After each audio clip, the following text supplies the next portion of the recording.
Thank you lord. పరిశుద్ధుడైనటువంటి తండ్రి, మహోన్నతుడైన మా దేవానికి స్తోత్రాలు.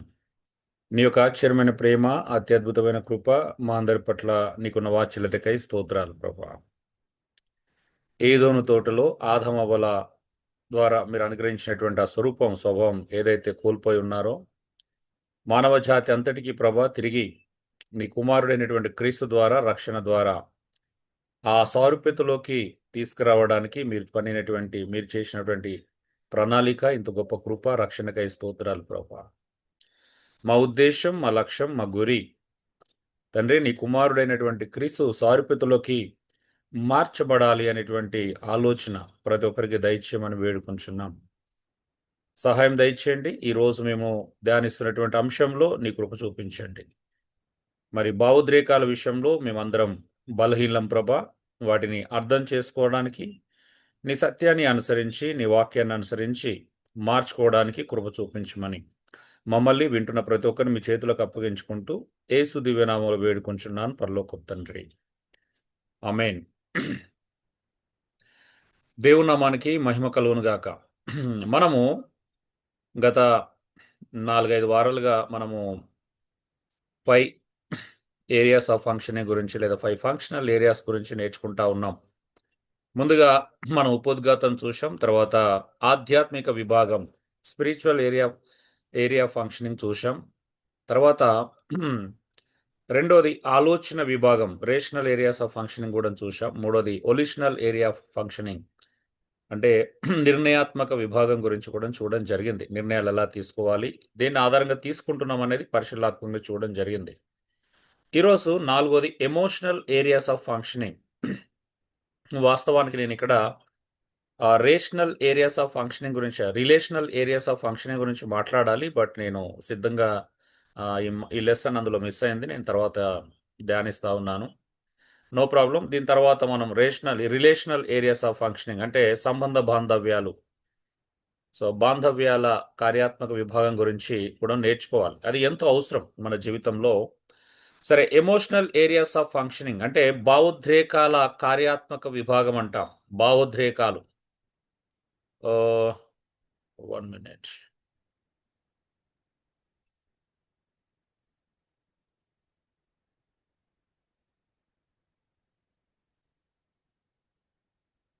సో భావోద్రేకాల కార్యాత్మక విభాగం గురించి మనము చూస్తా ఉన్నాం.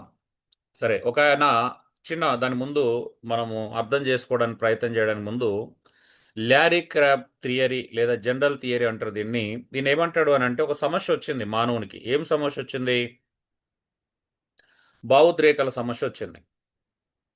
పరిష్కారం ఏంటి మరి? సరైన భావోద్రేకాలు కనబరచాలంటాడు ఈయన. అయితే భావోద్రేకాల సమస్య వచ్చింది అంటే కారణం ఏంటి? దాని వెనకాల ప్రవర్తన సమస్య ఉంది. మరి దానికి పరిష్కారం ఏంటి అంటే సరైన ప్రవర్తన కలిగి ఉండాలి అంటాడు. మరి దీని వెనకాల రీజన్ ఏంటి అని అంటే ఆయన ఆలోచన సమస్య ఉంది అంటాడు. అంటే దాని పరిష్కారం ఏంటి అంటే సరైన రీతిలో ఆలోచించాలి అని. అంటే ఒక మానవునికి భావోద్రేకాల సమస్య ఉంది. భావోద్రేకాలు బలహీనంగా ఉన్నాడు. చిన్న చిన్న విషయాలకి ఎమోషనల్ అవుతున్నాడు. భావోద్రేకాలు నియంత్రణలో పెట్టుకోలేకపోతున్నాడు. కంట్రోల్లో లేడు అని అంటే దాని అర్థం ఏంటి అంటే ఆయనకు ప్రవర్తనలో బిహేవియరల్ ఇష్యూ ఉంది అనమాట. అంటే ప్రవర్తన సమస్య ఉంది. మరి ప్రవర్తన సమస్య కారణం ఏంటి? ఎందుకు ఆయన అలా ప్రవర్తిస్తున్నాడు? ఎందుకు ఆమె అలా ప్రవర్తిస్తుంది అని అంటే దానికి కారణం ఏంటి అంటే ఆలోచనలో సమస్య ఉంది. అంటే ఒక వ్యక్తి ఆలోచన సమస్య ఉంటే ప్రవర్తనలో సమస్య ఉంటుంది. ప్రవర్తనలో సమస్య ఉంది అంటే దాని అర్థం ఏంది అంటే భావోద్రేకాల్లో కూడా సమస్య ఉంటది. సో ఇది ఓరల్‌గా ఈయన చెప్పేటువంటి థియరీ. ఇది ప్రాక్టికల్‌గానే మనం ఆలోచించొచ్చు కూడా. మరి ఈయన ఏమంటాడంటే పరిష్కారము సరైన భావోద్రేకాలు కలిగి ఉండాలంటే సరైన ప్రవర్తన కలిగి ఉండాలంటాడు. సరైన ప్రవర్తన రావాలి అంటే సరైన ఆలోచన విధానం, తలంపులు సరిగా ఉండాలి. ఆలోచన సరిగా ఉండాలి అని అంటాడు. నిజమే గదా! మరి ఈరోజు చాలామంది ఎమోషనల్ అంటే చాలామంది ఎమోషనలే అవుతుంటారు. మనం చూస్తా ఉంటే ఈరోజు సోషల్ మీడియాలో గూడా టెస్టిమనీలన్నీ గూడా ఎమోషనల్ టెస్టిమనీలు. అవునా అండి? మనం వినే టెస్టిమనీస్ అన్నీ ఎమోషనలా? లేపోతే ప్రాక్టికల్ అండ్ బిబ్లికలా? ఎగ్జాంపుల్ అడుగుతున్నాను మనం జనరల్‌గా. జస్ట్ మీకు అర్థం చేయించడానికే. హలో అండి? నమస్కారం. చాలా ఎమోషనల్ ఎలుకలు, పిల్లులు, బల్లులు అని ఇట్లాంటి కొంతమంది చెప్తా ఉంటారు. బంగారం దొరికింది. నాకు బైక్ బ్యాంక్‌లో డబ్బులొచ్చినాయి. ఇవన్నీ ఎమోషనల్గా మాట్లాడుతున్నారు కానీ అది బిబ్లికల్ కాదు, ప్రాక్టికల్ కాదు వాస్తవం చెప్పాలి అని అంటే. కొంతమంది వెంటనే ఈ మాట అనగానే కోపం రావచ్చు. అంటే దేవుడు అలా చేయలేడా అంటే, దేవుడు తన గుణాన్ని బట్టి చేస్తాడు. గుణానికి వ్యతిరేకంగా ఏం చేయలేడు వాస్తవం చెప్పాలంటే. అంటే తన అట్రిబ్యూట్స్‌కి వ్యతిరేకంగా, తన గుణ లక్షణాలకు వ్యతిరేకంగా ఎందుకు చేస్తాడండి దేవుడు? మళ్ళీ ఈ ఆలోచన అర్థం కాదు. అంటే లాజిక్ అందదు. మనకెప్పుడు కూడా మ్యాజిక్స్ కావాలే, ఎమోషనల్ కావాలి అంతే. అంటే మానవుడు ఎమోషన్ చుట్టూ, మ్యాజిక్ చుట్టే తిరుగుతాడు. లాజిక్స్ దగ్గరికి రాడు, థియాలజీ దగ్గరికి రాడు, లేకపోతే దేవుని యొక్క అట్రిబ్యూట్స్, గుణ లక్షణాలను సరిగ్గా ధ్యానించడు. వాస్తవం చెప్పాలంటే దేవుడు ఏమై ఉన్నాడో చాలామంది తెలియదు. అందుకే ఎమోషనల్ అవుతా ఉంటారు. ప్రతి ఎమోషన్ రైట్ అనుకుంటారు. వాళ్ళు వ్యక్తం చేసే ప్రతి ఎమోషన్ రైట్‌గా అనిపించడానికి కారణం అదే.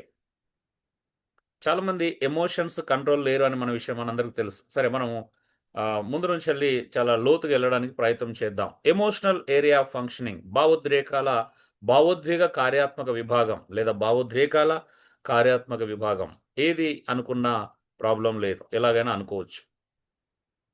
So, high standard biblical understanding వాక్యానుసారమైనటువంటి అవగాహన, ఉన్నతమైనటువంటి వాక్యానుసారమైనటువంటి అవగాహన మనం తెలుసుకోవడానికి ప్రయత్నం చేయాలి. భావోద్వేగాలు దేవుడు మనిషిలో ఉంచినటువంటి శక్తివంతమైనటువంటి భాగం. భావోద్వేగాలు అనేటివి దేవుడు హ్మ్, మనిషిలో ఉంచినటువంటి శక్తివంతమైనటువంటి భాగం అన్నమాట. నిజమే గదా! మన ఎమోషన్స్ చాలా శక్తివంతమైనటువంటి భాగం. మనిషిని అది కూల్చగలదు, కట్టగలదు. మనిషిని పతనం చేయగలదు, మనిషిని నిర్మించగలదు. అది దేవునితో అత్యద్భుతమైనటువంటి సంబంధాన్ని నిర్మించుకోగలదు, లేదా దేవునికి దూరంగా కూడా చేసుకోగలదు. అంటే భావోద్వేగాలు చాలా శక్తివంతమైనటువంటి భాగం. వాస్తవానికి భావోద్వేగాలు అంటే అవి పాపం కావు. భావోద్వేగాలు పాపం కావు కానీ అవి వికృత రూపం దాల్చాయి. మానవుడు పాపం చేసిన తర్వాతనే వికృత రూపం దాల్చాయి.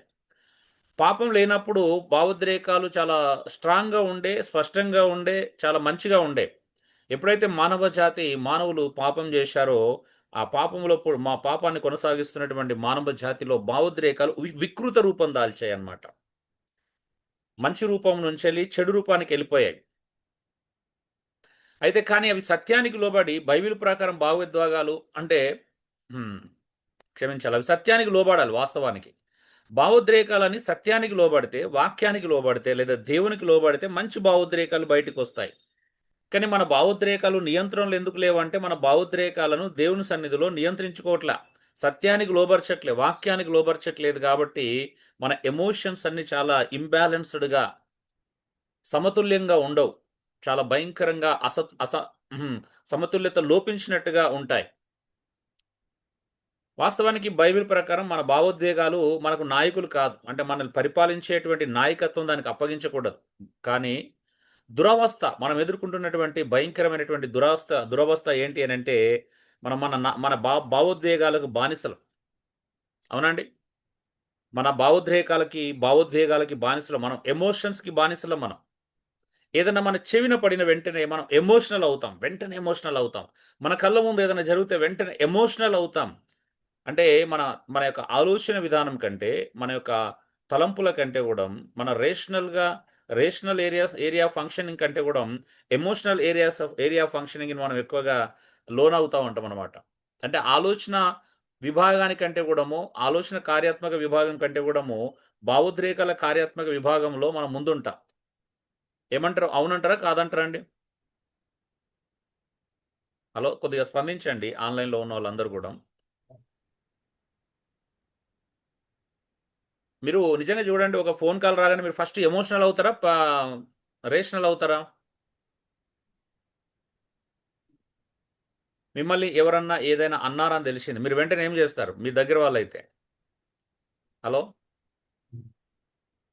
మాట్లాడరేంటండి? వెంటనే ఫోన్ చేసి అట్లెందుకయ్యారు, ఇట్లెందుకయ్యారు మీరు ఎమోషనల్ అవుతారా కారా? నన్నెందుకు అన్నావు? నన్ను అట్లా అంటాడా, ఇట్లా అంటావా అని ఎందుకు ఎమోషనల్ అవుతున్నాం మనం? అంటే మన ఆలోచనలు స్థిరంగా లేకపోతే మనం త్వరగా ఎమోషనల్ అవుతాం. అంటే మనం ఇంకొక మాటలో నేను చెప్పాను గదా! మన భావోద్వేగాలను మన జీవితానికి నాయకులుగా చేసుకుంటే చాలా ప్రమాదం. మనం బానిస అయిపోతాం భావోద్వేగాలకు. మన భావోద్వేగాలు ఆహ్, భావోద్రేకాలు కంట్రోల్‌లో ఉండవిక. అదుపు తప్పుతాయన్నమాట. మన కోపాన్ని, మన లోపల ఉండేటువంటి ప్రతి చెడ్డ గుణాన్ని ఏది ఉంటే అది వెంటనే ప్రదర్శిస్తాం మనం బయటికి. మాట ద్వారా ప్రదర్శించొచ్చు, ఇంకో రకంగా చేతుల ద్వారా ప్రదర్శించొచ్చు. ఏదో రకంగా మన భావోద్వేగాలు బయటికొచ్చేస్తాయన్నమాట. తన్నుకుంటూ వచ్చేస్తాయి. ఎందుకు? ఎప్పుడైతే మనం బలహీనమవుతామో, ఎప్పుడైతే వాటికి బానిసలవుతామో, అది చాలా ప్రమాదకరమైందండి. ఇది మీ నోట్స్‌లో లేదు. మీరు రాసుకోవాల్సిందే. హ్మ్. సో, ప్రతిస్పందనలు మన జీవితాన్ని నడిపేది భావాలు కాదు. దేవుని సత్యం, పరిశుద్ధాత్మ నాయకత్వం నడిపించాల. మనల్ని మన జీవితాన్ని కంట్రోల్‌లో ఉంచాల్సింది దేవుని సత్యం. హ్మ్. మరియు పరిశుద్ధాత్మ నడిపింపులో ఉండాలి. చాలా మందికి అది లేదు. నన్ను చాలా మంది గాయపరుస్తా ఉంటారు. రకరకాలుగా గాయపరుస్తా ఉంటారు. నేను నా ఎమోషన్ దేవునికి అప్పగించుకుంటా. ప్రభా నాకు కోపం వస్తుంది, బాధొస్తుంది. ఈ బాధతో వాళ్ళని ఏమన్నా అనాలనిపించే ప్రమాదం ఉండొచ్చు. లేకపోతే ఈ కోపంతో వాళ్ళకి ఏదైనా మెసేజ్ చేసి ఏదైనా చేయాలనిపించొచ్చు ప్రభా! దయచేసి నన్ను కంట్రోల్ చేయి. నీ పరిశుద్ధాత్మ కంట్రోల్ ఆశా నిగ్రహం దయచేసి నాకు కంట్రోల్ ఇవ్వు. ఆత్మ నియంత్రణ నాకు కావాలి అని వెంటనే ప్రార్థన చేస్తాను. అందుకే కూల్ అయిపోతాను. అంటే నా భార్యతో అది షేర్ చేసుకుంటాను. నా పక్కన ఉన్న వాళ్ళతో బాగా క్లోజ్డ్ సర్కిల్‌లోతో ఎంతవరకు షేర్ చేసుకోవాలో అంతవరకు షేర్ చేసుకొని వెంటనే దాన్ని కంట్రోల్ చేసుకుంటాం. లేపోతే ఏమైతది అనంటే చాలా ప్రమాదం అయితది దానివల్ల. సంబంధాలు దెబ్బతింటాయి. భావోద్రేకాలు మనం నియంత్రించుకోపోతే మన మధ్యలో ఉన్నటువంటి సంబంధాలు చాలా ప్రమాదకరంగా మారుతాయి. అందుకే తర్వాత నేర్చుకుందాం మనం రిలేషనల్ బీయింగ్ గురించి, ఏరియా ఆఫ్ ఫంక్షనింగ్ గురించి మనం నేర్చుకుందాం. చూడండి. హ్మ్. ప్రతిస్పందనలు. అంటే మన జీవితాన్ని నడిపేదిగా భావాలు ఉండకూడదండి. దేవుని సత్యం, పరిశుద్ధాత్మ నాయకత్వం కింద ఉండాలి. నిజంగా మనం ఎన్నిసార్లు కంట్రోల్ చేసుకుంటాం? ఓకే. బయట వాళ్ళతో కొంత కంట్రోల్ చేసుకుంటాం కావచ్చు. ఇంట్లో వాళ్ళ దగ్గర నిజంగా మన ఎమోషన్స్ కంట్రోల్ చేసుకోగలుగుతామా? అదే మన ఫ్యామిలీ మెంబర్స్ దగ్గర అయితే అందుకే తర్వాత రిలేషన్‌షిప్ గురించి మాట్లాడుకోవాలి మనం. హ్మ్.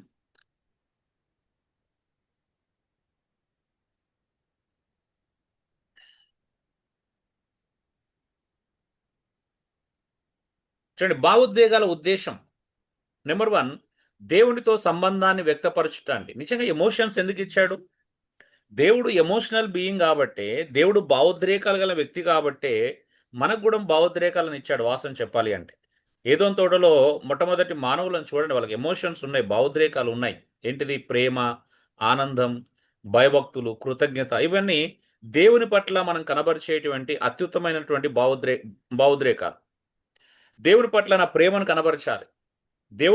దేవుని పట్ల నా ఆనందాన్ని వ్యక్తపరచాలి. నేను దేవునిలో ఆనందించాలి. ఎంజాయింగ్ గాడ్ అంటాం. ఆ! అంటే దేవుణ్ణి ఆనందించాలా.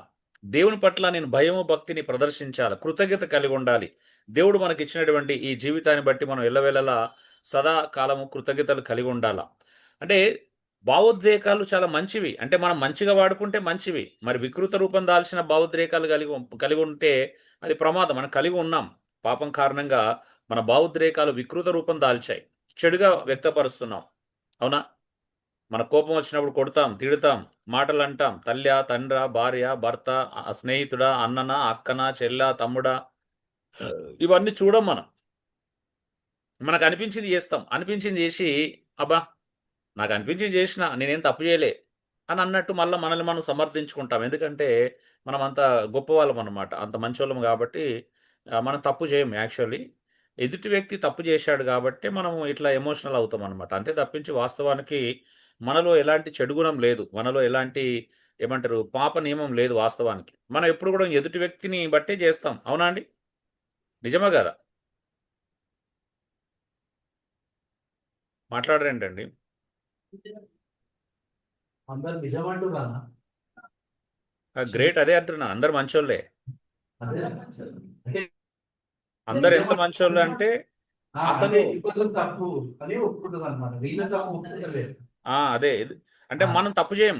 ఎందుకంటే సహజంగా సమాజంలో, కుటుంబంలో మనది తప్పే ఉండదు. ఎప్పుడు ఎదుటి వ్యక్తి తప్పే. అదే ఆ ఎదుటి వాళ్ళు వ్యక్తి అలా చేసినట్టు నాకు కోపం ప్రవర్తించకపోతే వస్తుంది. నా ఎమోషన్స్ అలా ఎందుకొస్తాయి? ఎదుటి వ్యక్తి గదా తప్పు జేసింది. హ్మ్. ఏమంటారు? స్పందించండి. అసలు ఎవరు మనం అసల ఆయన అలా చేయకపోతే నేనసలు నేనెంత పీస్‌ఫుల్ మైండ్ తెలుసా? నేనెంత కామ్‌గా ఉంటా తెలుసు గదా మీకు? అన్న మీకు తెలవదా మీరు చెప్పండి? ఎంత సమాధానం కలిగి ఉంటాను. ఎంత పీస్‌ఫుల్ ఆలోచనలుంటాయో తెలుసా నాకు? నేనంత కూల్ తెలుసా? మీకు తెలుసు నేనెంత కూల్ అని.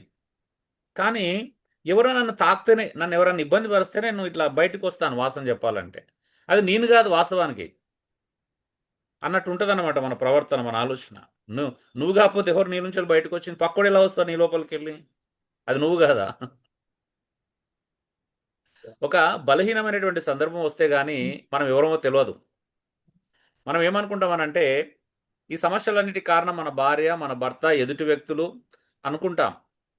ఉం?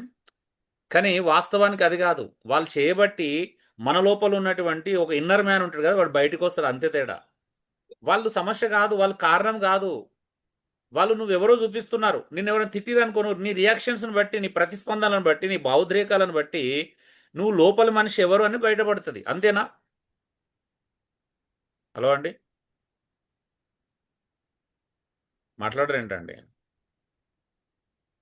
అవునా?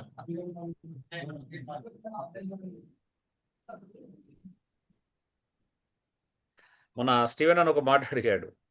సడన్గా మన హాల్లోకి ఐశ్వర్యరాయ్ వస్తే ఏం చేస్తారని అడిగాడు.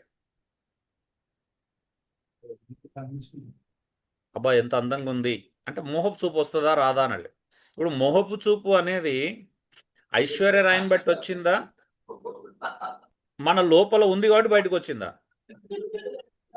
మన లోపల ఉంది అంటే బయట ఇప్పుడు మనం ఏం చూపిస్తాం ఇప్పుడు కారణము? ఆమె వచ్చింది కాబట్టి మనం చూపిస్తాం. ఆమె ఎందుకు రావాలి అసలు ముందు? అంటే మోహానికి కారణం ఐశ్వర్యరాయ్ కాదు, అవునా? అబ్బా ఏం అందంగా ఉంది అని అంటే ఐశ్వర్యరాయ్ కాదు కారణం. నా లోపల లేకపోతే అది ఎందుకు వస్తుందండి బయటికి? అది లోపల ఉందా నిజంగా? ఆమె దగ్గర అంటే ఆమె కారణంగా పుట్టిందా అది?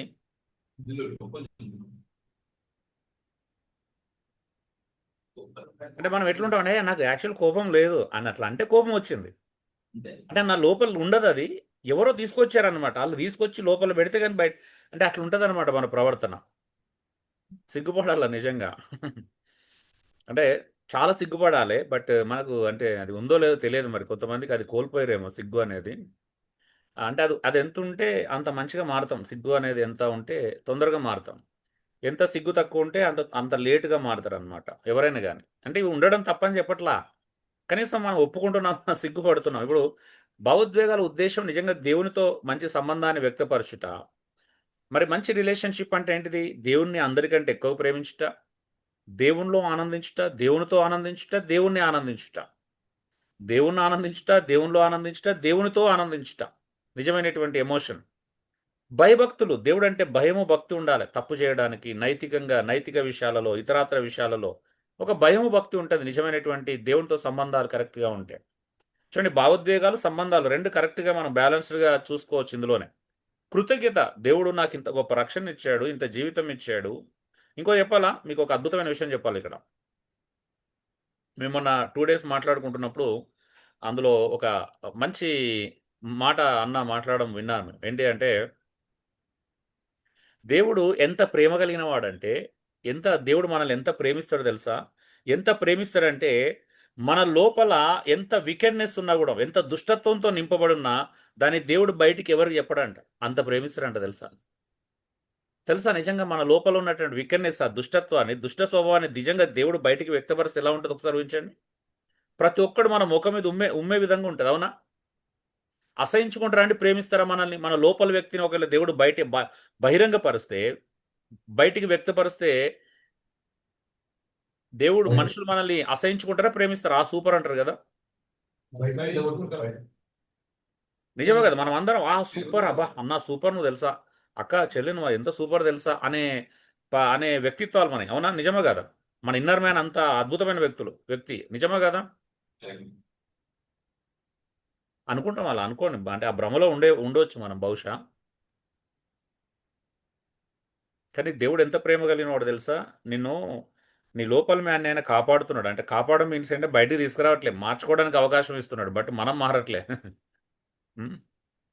సో దుఃఖం కావచ్చు, ఉమ్, పాపం చేసినప్పుడు, తప్పు చేసినప్పుడు పశ్చాత్తాపడం, దుఃఖాన్ని కూడా మనం దేవుని దగ్గర వ్యక్తపరచాలి. మన దుఃఖాన్ని, మన ప్రేమను వ్యక్తపరచాలి, మన ఆనందాన్ని వ్యక్తపరచాలి, మన భయభక్తులను వ్యక్తపరచాలి, మన కృతజ్ఞతను వ్యక్తపరచాలి, మన దుఃఖాన్ని కూడా దేవుని దగ్గర తప్పు చేసినప్పుడు పడినప్పుడు మనం వ్యక్తపరచాలి. సో నెంబర్ 1 భావోద్వేగాల ఉద్దేశం చూసాం కదా, దేవునితో సంబంధాన్ని వ్యక్తపరచుట, ప్రేమ, ఆనందం, భయభక్తులు, కృతజ్ఞత, దుఃఖం ఇవన్నీ చూసాం. కీర్తనలు భావోద్వేగాల ఆరాధనాత్మక తో నిండిపోయి ఉన్నాయి. మీరు చూడండి, కీర్తనలో నేను ఒకసారి గమనించలే యాక్చువల్లీ. నేను ఒక 1.5 ఇయర్ క్రితం కొంత ఎమోషనల్ ఒక సందర్భంలో చిన్నగా ఎమోషనల్ అయ్యాను. నేను బాధపడతా ఉంటే నాకు ఓ సహోదరుడు కీర్తన భాగం గుర్తు చేశాడు. నాకు బాగా తెలిసిన నా సన్నిహితుడైన ఒక సహోదరుడు కీర్తనల గ్రంథాన్ని గుర్తు చేశాడు. ఏమన్నాడంటే, నువ్వు ఎమోషనల్గా మెసేజ్ పెట్టావు కదా, నువ్వు తప్పు అనుకుంటున్నావా అని అడిగాడు అనమాట. అవును, కొద్దిగా పెట్టకపోతే బాగుండు అనిపించింది అని అంటే, నో నో నో నో, నువ్వు అంత గిల్టీ ఫీల్ కావాల్సినటువంటి అవసరం లేదు అన్నాడు. ఎందుకు అన్నాను. తెలుసా మీకు, మనం దేవుని మీద కొన్నిసార్లు ఎమోషనల్ అవుతాం. మీరు దావీదు కీర్తనలు కానీ ఇతరత్ర కీర్తనలు చదవండి. ఎన్నిసార్లు దావీదు ఎమోషనల్గానే మాట్లాడు. చాలా అంటే తన లోపల ఉన్నటువంటి భావోద్వేగాలను చూపించాడు ఆయన. ప్రభా నన్ను ఎందుకు అది చేయట్లేదు, నా చుట్టూ ఇంతమంది శత్రువులు ఉన్నారు, అలా ఉన్నారు, ఇలా ఉన్నారు, నన్ను ఎందుకు చూడట్లేదు, నాకు అదెందుకు చేయట్లేదు. అయితే ఫైనల్గా అయినా నేను నీ యందు విశ్వాసం ఉంచాను, నీ యందు లక్ష్యం ఉంచాను అని చెప్పాడు.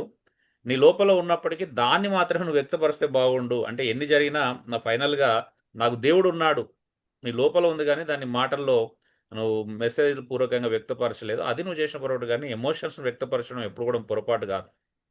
నిజమే. అంటే కొన్ని సందర్భాలు మనల్ని ఎవరన్నా బాగా గాయపరిచినప్పుడు, మనల్ని ఎవరైనా దుఃఖపరిచినప్పుడు, లేదా పరిచర్యలో మనల్ని ఇబ్బంది పెట్టినప్పుడు కొన్నిసార్లు అంటే మన వ్యక్తిగత భావోద్వేగాల అవి నిజంగా పరిచర్యను బట్టి మనము, లేకపోతే ఇతర మేలు కోసం వ్యక్తపరిచిన భావోద్వేగాల అనేది కూడా చూడాలి. స్వార్థపూరితమైన భావోద్వేగాల, లేకపోతే ఇతరుల క్షేమాన్ని కాంక్షించే భావోద్రేకాలు అనేది కూడా చాలా ఇంపార్టెంట్. భావోద్రేకాలు వ్యక్తిగతంగా ఉంటాయి. కేవలం నా క్షేమాన్ని కోరుకునే భావోద్రేకాలు ఉండొచ్చు. లేకపోతే 10 మందికి అరే మేలు కలిగించేది కదా అనేటువంటి భావోద్రేకం, అది చాలా ఇంపార్టెంట్. సో అప్పుడు నేను నిజంగా ఆలోచించాను, అవును కదా, నేనేం వ్యక్తిగత భావోద్రేకాల కోసం కాదు కదా, నన్ను నేను ప్రూవ్ చేసుకోవడానికి, నేను నా కోసం కాదు కదా. ఎస్, అది 10 మందికి 100 మందికి భవిష్యత్తులో మేలు కలిగించే దాన్ని బట్టే కదా నేను స్పందించింది. ఎస్ అని అని తర్వాత నేను ప్రభువును, ఓకే ప్రభా, నేను ఈ మాట కూడా మెన్షన్ చేసి ఉంటే బాగుండు, అంటే నేను అందులో ఒక నెగిటివ్ మాట పెట్టాను. అంటే ఎందుకు చెప్తున్నానంటే మనకు అర్థం కావాలా, కీర్తనలన్నీ కూడా భావోద్వేగాల ఆరాధనాత్మక వ్యక్తీకరణనే. కానీ దావీదు వ్యక్తీకరణ అంతా కూడా స్వార్థపూరితమైనది కాదు. వాస్తవం చెప్పాలంటే ప్రజలను మంచి కోరుకునేది, దేశము బాగు కోరుకునేది, మంచి విషయాలు ఉంటాయి ఆయన. సో అక్కడ మన ఎమోషన్స్ అనేది కేవలం పర్సనలా, లేకపోతే సమాజానికి సంబంధించినవి అనేది కూడా చూడాలి. ఇతరుల సంఘానికి క్షేమాభివృద్ధి కలిగించడం కోసం మనం ఎమోషనల్ అయ్యామా అనేది కూడా చాలా ఇంపార్టెంట్. ఎమోషన్స్ని వ్యక్తపరచడం తప్పు కాదు, కానీ ఎమోషన్స్ను దేనికోసం వ్యక్తపరుస్తున్నాం, ఎలా వ్యక్తపరుస్తున్నాం అనేది చాలా ఇంపార్టెంట్. అనవసరమైన బూతులు మాట్లాడుతున్నాం, అనవసరమైనటువంటి హార్ష్ పదాలు, అంటే ఏమంటారు, వల్గారిటీ మనం ఉపయోగిస్తున్నాం, అది చాలా ఇంపార్టెంట్.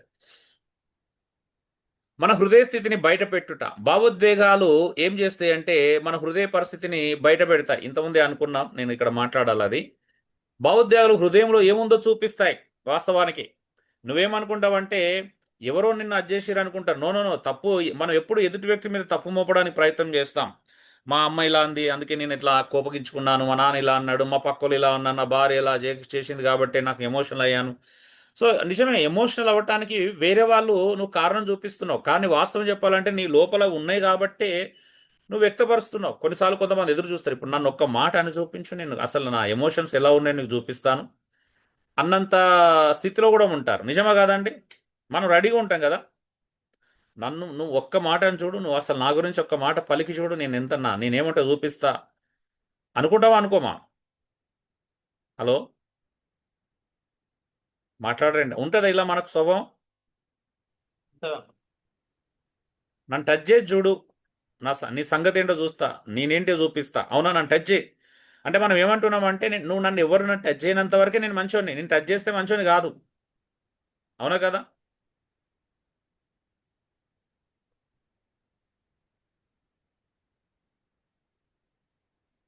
చూడండి, మత్తయి సువార్త 12:30లో యేసుప్రభు చెప్పాడు, ఏమన్నాడు? నీ హృదయము నిండి ఉన్న దాన్ని బట్టే నోరు మాట్లాడుతుంది. అంటే నీ హృదయంలో ఏముంటే అదే బయటకు వస్తుంది, అవునండి? హృదయంలో ఉన్నది బయటకు వస్తుందా, బయటిది హృదయంలోకి వెళ్తుందా? మీరే చెప్పండి. హలో.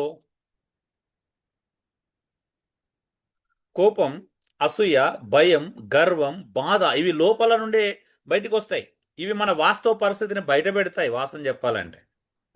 లాస్ట్ టైం కూడా పోస్ట్ మ్యారిటల్ కౌన్సిలింగ్ ఒక సహోదరుడు వాక్యం చెప్తూ లోపల విషయాలు బయట పెడతా ఉంటే, అంటే సరదాగా జరిగింది.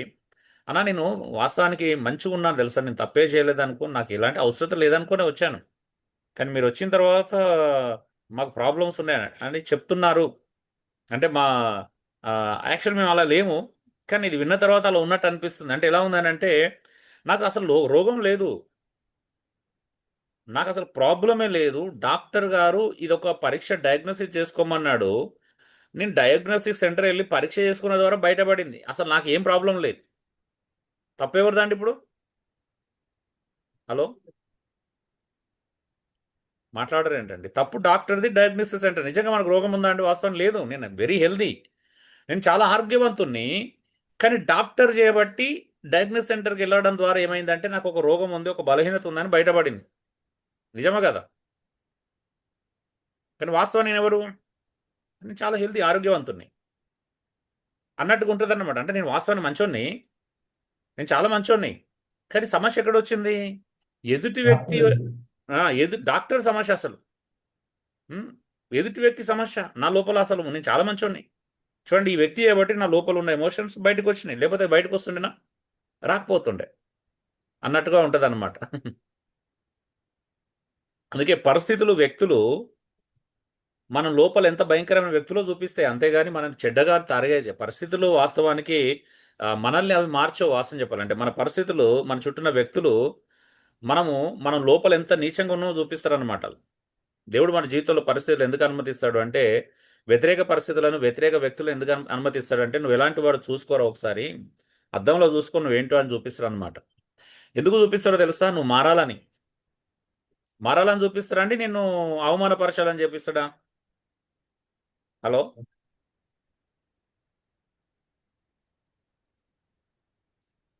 కొంచెం స్పందిస్తే బాగుంటుండే, కానీ మీరు మరి స్పందించట్లేదు.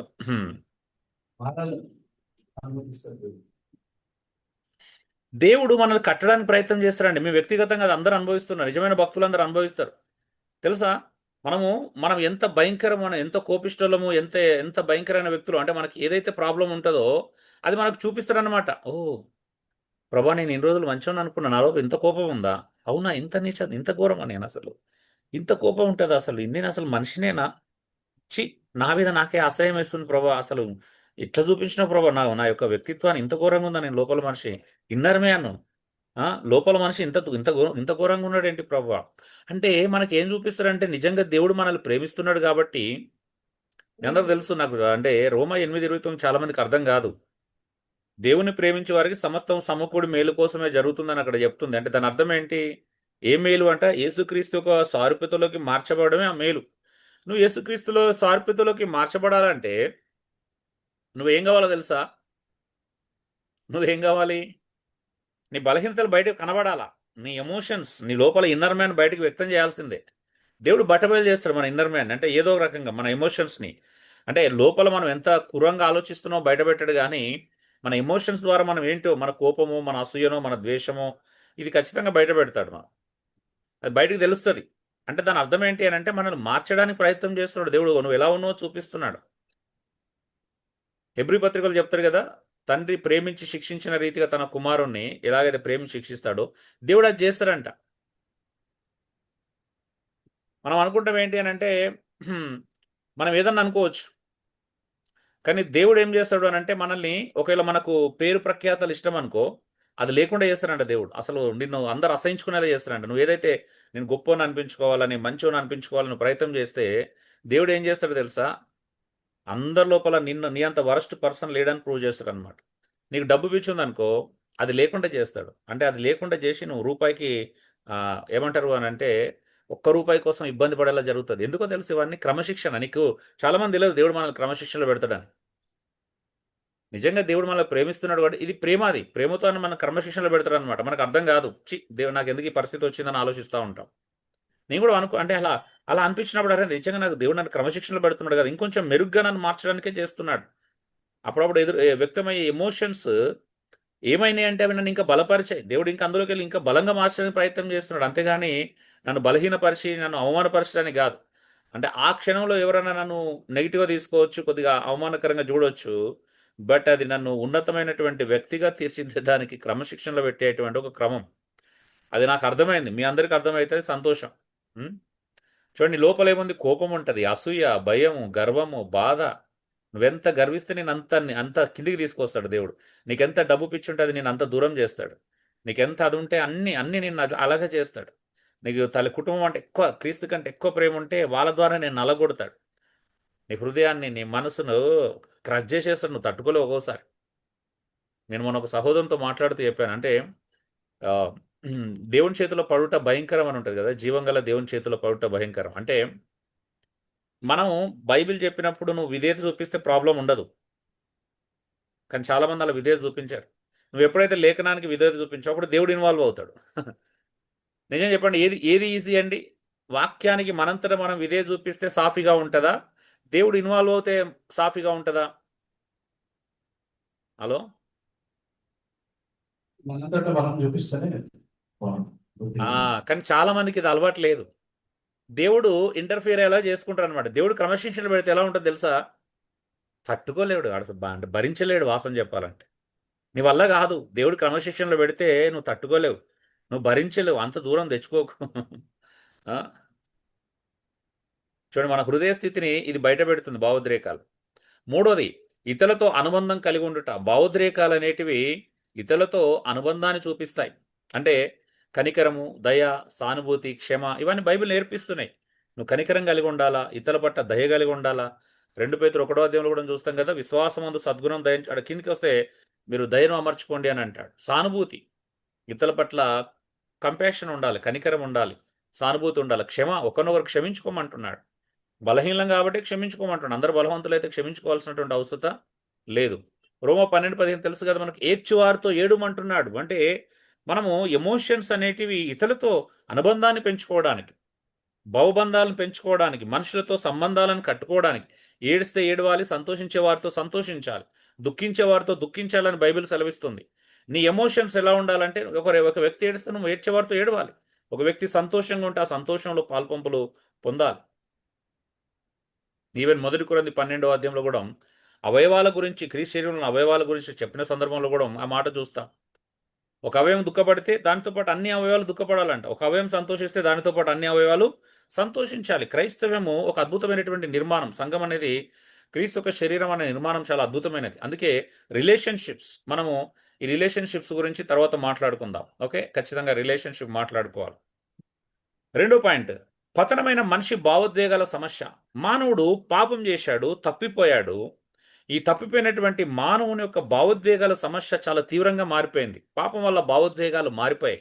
ఏమైనా తెలుసా? నెంబర్ 1, నీ భావోద్వేగం అస్థిరమైపోయింది.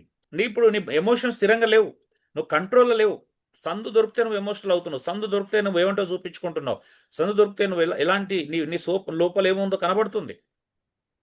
చూడండి, ఇది నువ్వెంత అస్థిరమైన వ్యక్తిగా చూపిస్తున్నాయి. బైబిల్ అందుకే సంయమనం అంటది. అంటే మనము సంయమనం పాటించాలి. బైబిల్లో పరిశుద్ధాత్మ ఫలంలో ఓపిక, సహనం, దీర్ఘశాంతం, ఇవన్నీ ఎందుకున్నాయి? దయాలుత్వం. చూడండి, ఆత్మఫలం గురించి మనం నేర్చుకుంటున్నాం కదా, యాక్చువల్ మన సబ్జెక్టే అది. అవి ఎందుకు కనబడతలేవు? దీర్ఘశాంతము, దయాలుత్వము, మంచితనము, సహనము, ఓపిక. వాస్తవానికి మన యొక్క భావోద్వేగాలు ఏమైనాయంటే పాపం వల్ల అస్థిరమైపోయినాయి. ఈ అస్థిరం అవ్వడం వల్ల మనం ఏం చేస్తున్నామంటే మన యొక్క నిజమైనటువంటి పరిస్థితిని నిజమైనటువంటి పరిస్థితిని మనము అర్థం చేసుకోలేకపోతున్నాం. నిజమైనటువంటి పరిస్థితిని మనము గ్రహించలేకపోతున్నాం. మనం ఏమనుకుంటామంటే రైట్ అనుకుంటాం. నన్ను అన్నాడు కాబట్టి నాకు కోపం వచ్చింది, నేను కూడా అన్నాను. అదెలా? ఆమె అన్నది కాబట్టి నేను అన్నాను. చూడండి, ఇక్కడ నీ ఎమోషన్స్ అస్థిరంగా ఉన్నాయి. రెండోది ఏమైనా తెలుసా? మన ఎమోషన్స్ స్వార్థపూరితం అయిపోయినాయి. చూడండి, మన ఎమోషన్స్ ఎప్పుడు మన గురించి మాట్లాడతాయి, మన గురించి ఆలోచించుకునేలా చేస్తాయి. స్వార్థం అయిపోయింది. అంటే నేను రైట్, నేను అలా అనడం తప్పేం కాదు, అలా అనడం నేను తప్పు కాదు. ఉం? ఎందుకంటే మన మీద ఫోకస్ చేస్తారన్నమాట. మనం ప్రతిసారి మనల్ని మనం జస్టిఫికేషన్ చేసుకుంటాం. మనల్ని మనం ప్రతిసారి నువ్వు వ్యక్తిగతంగా దాడి చేస్తావు. మన ఏదేదో సమాజం కోసం, సమాజాన్ని ఉద్ధరించడానికో లేకపోతే సంఘక్షేమం కొరకు నువ్వు మాట్లాడు. అయినా నువ్వేమంటావు అని అంటే నీ స్వార్థపూరితమైనటువంటి విషయాల కోసం నువ్వేం చేస్తావంటే సమర్థించుకుంటావు. అంటే నువ్వు మంచి భావోద్వేగాలు వ్యక్తిగతం కలిగి ఉంటే మంచి రిజల్ట్ చూస్తావు. కానీ నువ్వు తప్పుడు భావోద్రేకాలు కలిగి ఉంటావు. కోపము, చికాకు, ఆ, అసూయ, ద్వేషం, కలహం, మత్సరం ఇవి ఎక్కడ ఉంటే ప్రతి నీచ కార్యం అక్కడ ఉంటుందని బైబిలే సెలవిస్తుంది. చూడండి, మనం అవన్నీ వ్యక్తపరుస్తున్నట్టు అర్థం ఏంటి? మనం ఇంకా నీచ కార్యాలు చేస్తున్నామని. నీచం తెలుసా? అనవసరమైనటువంటి అసూయ, అనవసరమైనటువంటి ద్వేషము, కలహము, ఇవన్నీ దేవుడి సంబంధమైనవి కావు. ఎమోషన్స్ ఏవి దైవ సంబంధమైనటువంటి ఎమోషన్స్ కావు. ఇవి పాపం వల్ల వచ్చినటువంటి ఎమోషన్స్ మనకి. అంటే దాని అర్థమైంది, ఇంకా మనలో పాపం ప్రభావితం చూపిస్తుంది కాబట్టి అలా చేస్తున్నాం. అంటే క్రీస్తు చేసినటువంటి కార్యానికి మనం విధేయత చూపించట్లా. మనం చేయాల్సింది ఏం లేదు, జస్ట్ విధేయత. కనికరించు ప్రభా అని వేడుకోవడమే. నిజంగా చెప్తున్నావు, చేయడానికి ఏం లేదు ఇక్కడ భూమి మీద. అన్ని మన కొరకు దేవుడు చేయాల్సిన అన్ని చేశాడు. క్రీస్తు చేయాల్సిందంతా చేశాడు. పరిశుద్ధాత్మ దేవుడు చేయాల్సిన పనులన్నీ చేస్తున్నాడు. మనం జస్ట్ సరెండర్ అవ్వాలండి. ఈరోజు క్రైస్తవుని సమస్య అదే అండి. దేవునికి అప్పగించుకోవట్లేదు, సరెండర్ అవ్వట్లేదు, విధేయత చూపించట్లా. తెలుసా వీటన్నిటికీ ఒక సింపుల్ సొల్యూషన్ ఏంటో తెలుసా? విశ్వాసం మరి విధేయతనే.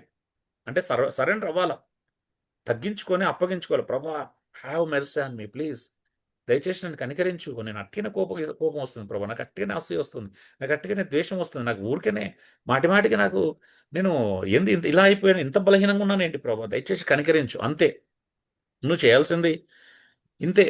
నువ్వు పెద్ద పెద్ద కార్యాలు చేయాల్సిన అవసరం లేదు. రోజు 10 గంటలు బైబిల్ చదవాల్సిన అవసరం లేదు. రోజు 10 గంటలు ప్రార్థన చేయాల్సినటువంటి అవసరం లేదు. మనకు అర్థం కాని విషయం అదే. అక్కడికి రావాలి, ఆయన పాదాల దగ్గర కూర్చొని కనికరించు ప్రభా, నా కోపాన్ని జయించాలి, నాలో ఉన్న అసహ్యం జయించాలా, మోసాన్ని జయించాలా, నాలో ఉన్న ప్రతిదాన్ని జయించాలా నేను. అంతే. చూడండి, ఎమోషన్స్ పతనం అయిపోయిన భావోద్వేగాలు ఎంత ఘోరంగా ఉన్నాయి చూడండి. మోసపూరితమైనవి, అంత మోసమే. ఎమోషన్స్ అని మోసపూరితమైనవి, నియంత్రణ కోల్పోయి అవుట్ ఆఫ్ కంట్రోల్, బర్స్ట్ అయిపోతున్నావు. అందుకే చాలా మంది ఏమనుకుంటారు అంటే, ఎలా అనిపిస్తుందో అదే సత్యం అనుకుంటారు. నాకు అనిపించి చేసిన, అయ్యో బ్రదర్ ఇవన్నీ మాట్లాడొద్దు, అక్క అన్న అవన్నీ మాట్లాడు, నాకు అనిపించి చేసిన, కోపం వచ్చింది కోపగించుకుని అంతే. నా నా నా వైపు నేను రైట్ అంతే. కొట్టాలనిపించింది కొట్టినా అంతే, తిట్టాలనిపించింది తిట్టినా. ఇప్పుడు ఏంటి? నాకు అడగాలనిపించింది అడిగినా, నా మనసులో ఉంది అడగాలనిపించింది అడిగినా. అవునా కదా? ఇలాగ అనుకుంటామా మన ఎమోషన్స్ని? అన్నా ఆయన వ్యక్తి రెచ్చగొట్టిండు అన్న, అందుకే నాకు కోపం వచ్చింది. ఆ వ్యక్తి నన్ను ఇలా అన్నాడు. అరే అలా అన్నప్పుడు ఆయన రెచ్చగొట్టడం వల్ల నువ్వు రెచ్చిపోయినావా, నీ లోపల రెచ్చిపోయే స్వభావం ఉండి కాబట్టి రెచ్చిపోయినావా? నిజం చెప్పండి. హలో, నీలో దీర్ఘశాంతము, సహనము, ఓపిక లేక రెచ్చిపోయినావా, ఆయన రెచ్చగొట్టడం వల్ల రెచ్చిపోయినావా? హలో అండి, చెప్పాలి. హలో అండి, మాట్లాడాలి. దీర్ఘశాంతం, సహనం, ప్రేమ లేదు. అంటే మన లోపల దీర్ఘశాంతం, సహనం లేక రెచ్చిపోయినాం, అంతేగాని ఎదుటి వ్యక్తి రెచ్చగొట్టిండు అంటే చూడండి, నన్ను గాయపరిచాడు, నన్ను రెచ్చగొట్టాడు, ఆ మాత్రం నేను స్పందించపోతే ఎలా? స్పందించాలా, కానీ రైట్గా స్పందించాలా. స్పందించడం తప్పు కాదు, ప్రతిస్పందనలు తప్పు కాదు. మరి సరైన ప్రతిస్పందన, తప్పుడు ప్రతిస్పందన అనేది చాలా ఇంపార్టెంట్. మనం ఎప్పుడు మనల్ని మనం సమర్థించుకుంటాం, కానీ దేవుడు చెప్పింది సత్యం అంటుంది. మన ఎమోషన్ సత్యం కాదు ఎప్పుడు కూడా. మన ఎమోషన్ రాంగ్ అవ్వచ్చు, రైట్ అవ్వచ్చు. మనం అనిపించింది చేసిందంటే తప్పు, రైట్ కాదు. కానీ బైబిల్ చెప్తుంది ఎమోషన్స్ కంట్రోల్గా పెట్టుకోమని. అవునండి, పేతురు రాస్తాడు కదా, దూషణకు ప్రతి దూషణ చేయకూడదు, కీడుకు ప్రతి కీడు చేయకూడదు, తిడితే తిరిగి తిట్టకూడదు అని చెప్తుంది. మనం ఏమంటున్నాం? తిరిగి తిట్టవచ్చు, తిడితే తిట్టాలా. ఏం ఉప్పు కారం తినట్లే అవునా? నాన్ వెజ్ తినట్లేదా రోజు? నాన్ వెజ్ తినది కొంతమంది ముద్ద కూడా దిగదు. మనకు ఆ మాత్రం రోషం ఉండదా? ఆ మాత్రం పౌరుషం మనదెంత కూడా, రోషం, పౌరుషం మన లైఫ్లో, మన మన వంశంలో కొంతమంది, మా వంశంలో అసలు రోషం, పౌరుషంతో బ్రతుకుతున్నాం తెలుసా మేము. మాట అంటే పడం మేము, మాట అంటే పడం. అరే, మా నాన్ననే నన్ను ఇంతవరకు అనలేదు ఒక మాట, మా నాన్న అంటేనే పడడం, నువ్వంటే పడతావు నేను? ఎంత ఎంత చూడండి, నీ పాపం నిన్ను ఎంత ఇగోస్టిక్గా మారుస్తుంది. ఇది ఇగోనా అండి, లేకపోతే తగ్గింపు అంటారు దీన్ని? ఎంత హ్యూమిలిటీ కదా, ఎంత తగ్గింపు కదా ఇది. ఉమ్, అసలు మా వంశంలో మేము మాట అంటే పడడం తెలుసా అండి? మేము తట్టుకోలేం మాట అంటే, అసలు ఎందుకు ఎందుకు పడాలి? ఉమ్, మాకు నోరు లేదా? మేము అస్సలు పడం. ఎంత తగ్గింపు అండి ఇది. ఇది నిజంగా తగ్గింపు స్వభావమో కాదా? హలో. చాలా హ్యూమిలిటీ నేర్చుకుంటున్నాం మనం. అసలు ఎంత అద్భుతమైన హ్యూమిలిటీ అంటే మనది. ఉమ్, మనం ఇంకే ఎట్లా మాట్లాడుతున్నాం? మా నాన్న అంటేనే వాళ్ళే, నేను నువ్వెవరండి అసలు అంటే పడడానికి? భార్య అంటే, భర్తలా అంటే, ఉమ్, అన్నదమ్ములు, అక్క చెల్లి, ఒకరితో ఒకరు అలా పక్కలతో మాట్లాడుకుంటాం. నేను ఎవరు మాట పడను కదా. మాట అంటే అస్సలు పడను. ఇంకో కానీ చెప్తాడే, మా అన్నని ఏమన్నది, మా అన్న అంటే మాట పడంట. నేనేమంటానంటే మాట పడకుండా జీవించు. మాట పడకుండా పడడం ఇష్టం లేకపోతే మాట అనకుండా జీవించాల. జీవించి చూపించు. అది కదా నువ్వు చూపించాల్సింది. ఉం? అది మళ్ళీ మనకి చేత కాదు. అలా ఉండడం చేత కాదు కాబట్టి ఇవన్నీ మాటలు. తప్పుగా అనుకోకండి, కొన్ని మాటలు మాట్లాడాలి ఈరోజు. మనకు అలా జీవించడం చేత కాదు కాబట్టి ఇవన్నీ మాట్లాడుకుంటాం. నిజమే కాదండి? మన వల్ల కావట్లా. ఎందుకు కావట్లా? మనకు విశ్వాసం, విధేయత, సరెండరింగ్, దేవునికి అప్పగించుకోవడం నేర్చుకోవట్లేకపోతున్నాం. విధేయత ఇక్కడ ప్రాబ్లం అంతా కూడా. ఒబిడియన్స్ అంటే వినయం, విధేయత లేని చోట మనిషి మారడు. ఉం? దేవుడు ఏం చెప్తే సత్యం అండి. వాక్యంలో ఉందే సత్యం. వాక్యం సత్యం, వాక్య సారాంశం సత్యం. నీ ఎమోషన్స్ ఎప్పుడు కూడా సత్యం కాదు. నువ్వు వాక్యం, అందుకే నీకు ఇష్టం లేదు వాక్యం. కొంతమంది అంటారు, ఏమన్నా అంటే చూడు, ఇక మా ఈ అన్న బా అన్న ఏమన్నా అంటే బైబిల్ అంటాడు, ఏమన్నా అంటే బైబిల్ అంటాడు, ప్రతి దానికి బైబిల్ అంటాడు. అట్లా ఎట్లా కుదురుతుంది? విచిత్రం కదా ఇది. ఉం? ఏమనంటే మా బాబాయ్ పిన్ని బైబిల్ అంటారు, ఏమనంటే మా అన్న బైబిల్ అంటాడు, ఏమనంటే మా పిన్ని బైబిల్ అంటారు, ఏమనంటే మన సంఘంలో ఉన్న వాళ్ళందరూ బైబిల్ అంటారు, లేకపోతే వాళ్ళు బైబిల్ అంటారు, వీళ్ళు బైబిల్. మరి బైబిల్ అనకపోతే ఏమనాలా? నీ ఎమోషన్స్ అనాలా? నీ ఎమోషన్ సమర్థించాలా? పోనీ చెప్పండి, మీరే చెప్పండి, బైబిలే కదా అనాల్సిందే.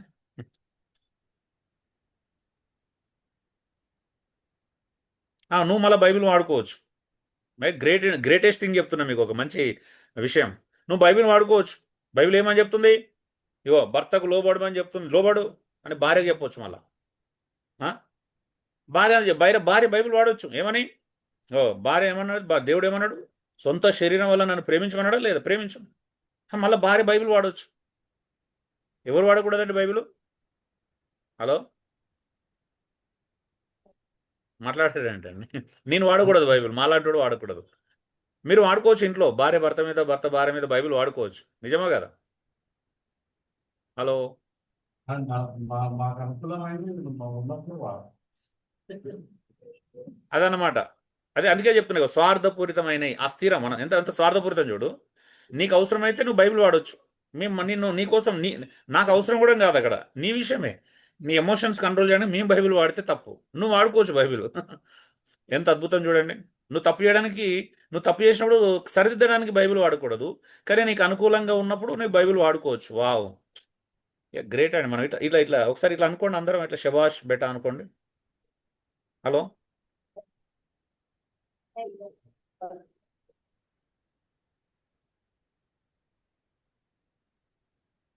అనుకోండి ఒకసారి, అబ్బా శబాష్ బెటా రే నువ్వు జబర్దస్త్ తెలుసా, నువ్వు ఎంత అద్భుతం తెలుసా. ఇర్మియా 17:9 చెప్తుంది, హృదయం అన్నింటికంటే మోసకరమైనది, ఘోరమైన వ్యాధి కలిగిందని. ఎమోషన్స్ ఎక్కడ నుండి వస్తున్నాయి? లోపలికి వెళ్ళి వస్తున్నాయి, హృదయం నుంచి వెళ్ళి. నీ హృదయం ఎలాంటిది? భయంకరమైనది అంటావు. అన్నిటికంటే భయంకరమైనది, మోసకరమైనది. వ్యాధి, రోగం ఉంది నీ హృదయంలో. అందుకే చాలా మందికి రోగం అర్థమైతలేదు. రోగం తెలిస్తే కదా ట్రీట్మెంట్కి వెళ్ళారు. మంచిగా ఉన్నా అనుకున్నాడు ట్రీట్మెంట్కి వెళ్తాడు. నేను బాగానే ఉన్నా అనుకున్నాడు, ఎవడు ట్రీట్మెంట్కి వెళ్ళాడు. రోగాన్ని గుర్తిస్తేనే ట్రీట్మెంట్కి వెళ్తాడు. కొంతమందికి రోగం ముదిరేదాకా కూడా గుర్తించారు. నేను చాలా మందిని చూసినాం.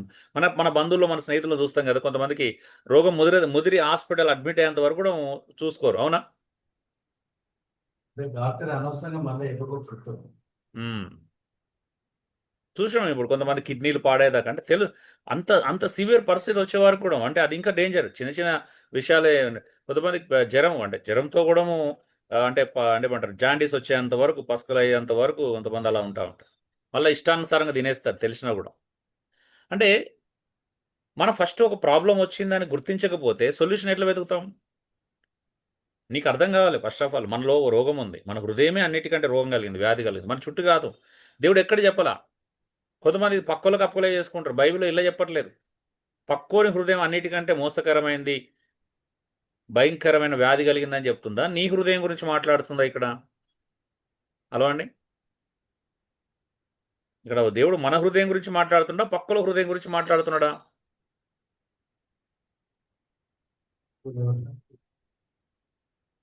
మన హృదయం గురించి.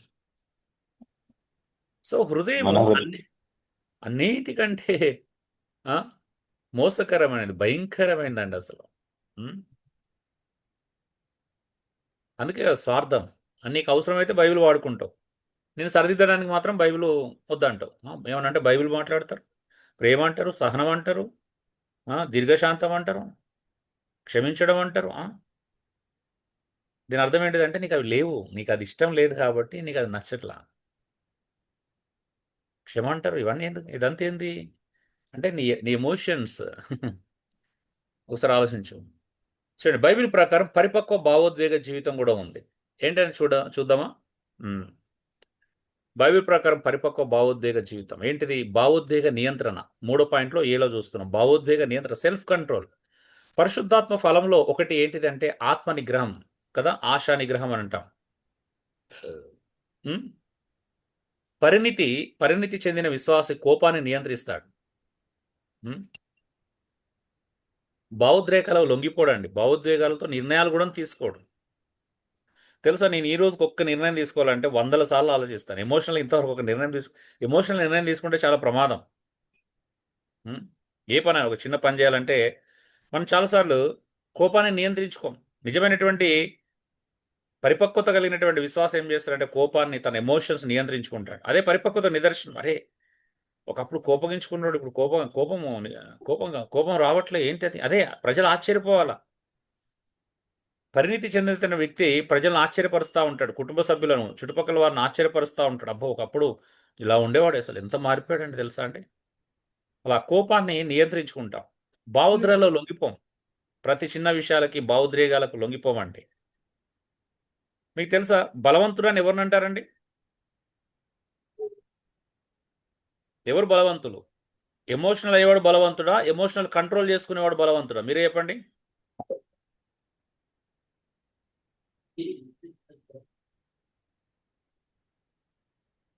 హలో, కోపం వచ్చినప్పుడు కోపాన్ని వ్యక్తం చేసేవాడు బలవంతుడా, లేకపోతే కోపాన్ని కంట్రోల్ చేసుకునేవాడు బలవంతుడా?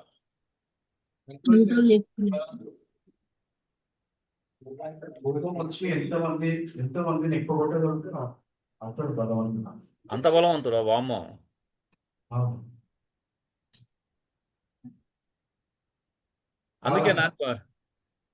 అందుకే బలవంతులు అందరూ అందుకే కేసులు పెట్టి జైల్లో పెడుతున్నారంట. నిజమేనా?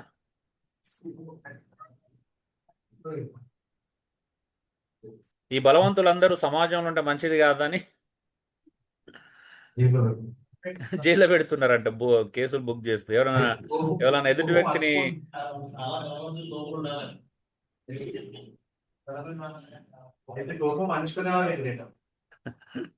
అంటే ఎదుటి వ్యక్తి రక్తం గారేటట్టు కొట్టిరనుకో, అరే బలవంతుడు సమాజంలో ఉంటే మంచిది కాదని బలవంతులను జైల్లో పెడుతున్నారంట మరి.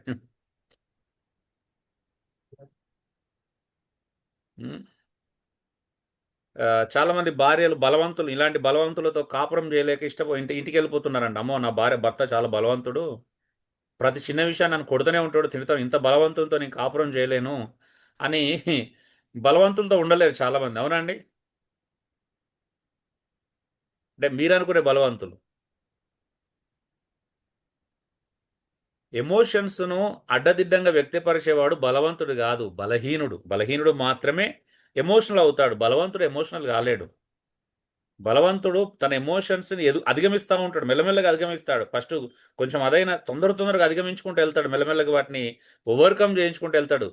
అంటే ఒక బలవంతుడు 5 సంవత్సరాల క్రితం ఎమోషనల్ విషయంలో ఎలా ఉన్నాడో 5 సంవత్సరాల తర్వాత అలా ఉండడు, మారిపోతాడు. కానీ బలహీనుడు ఎప్పుడు అలాగే ఉంటాడు. 5 సంవత్సరాల క్రితం ఎలాగ ఎమోషనల్గా తిడతాడు, కొట్టుకుంటున్నాడు, ఇప్పటికి అలాగే ఉంటాడు, మారడు. ఎమోషన్ అంటే వాడు బలహీనుడు కాబట్టి మారట్లా. నువ్వు బలహీనత నీకు ఎంత ఎక్కువైతే నువ్వు మారవు. బలవంతుడైతే తన ఎమోషన్స్ని జయిస్తాడు, కోపాన్ని అణుచుకుంటాడు. కోపం వచ్చినా దాన్ని వ్యక్తపరచడు, మాటల ద్వారా వ్యక్తపరచడు, చేతుల ద్వారా వ్యక్తపరచడు. నువ్వు భావోద్రేకాలు లొంగిపోతున్నావు చూడు, చిన్న ప్రతి చిన్న విషయానికి. కావాలంటే ఒకసారి అందరం కలుసుకుందాం అండి, ఒక టెస్ట్ పెట్టుకుందాం, ఎవరు ఎలా ఎంత బలవంతులో. ఏమంటారు? బాగుంటుంది కదా. హలో, ఈసారి మనం సంఘంగా కలుసుకున్నప్పుడు ఏం చేద్దామంటే మనం భావోద్రేకాలను రెచ్చగొట్టుకుందాం, ఎవరు ఎలాంటి వాళ్ళు తెలుసుకుందాం. ఏమంటారు? సగం మంది జైలుకుంటారు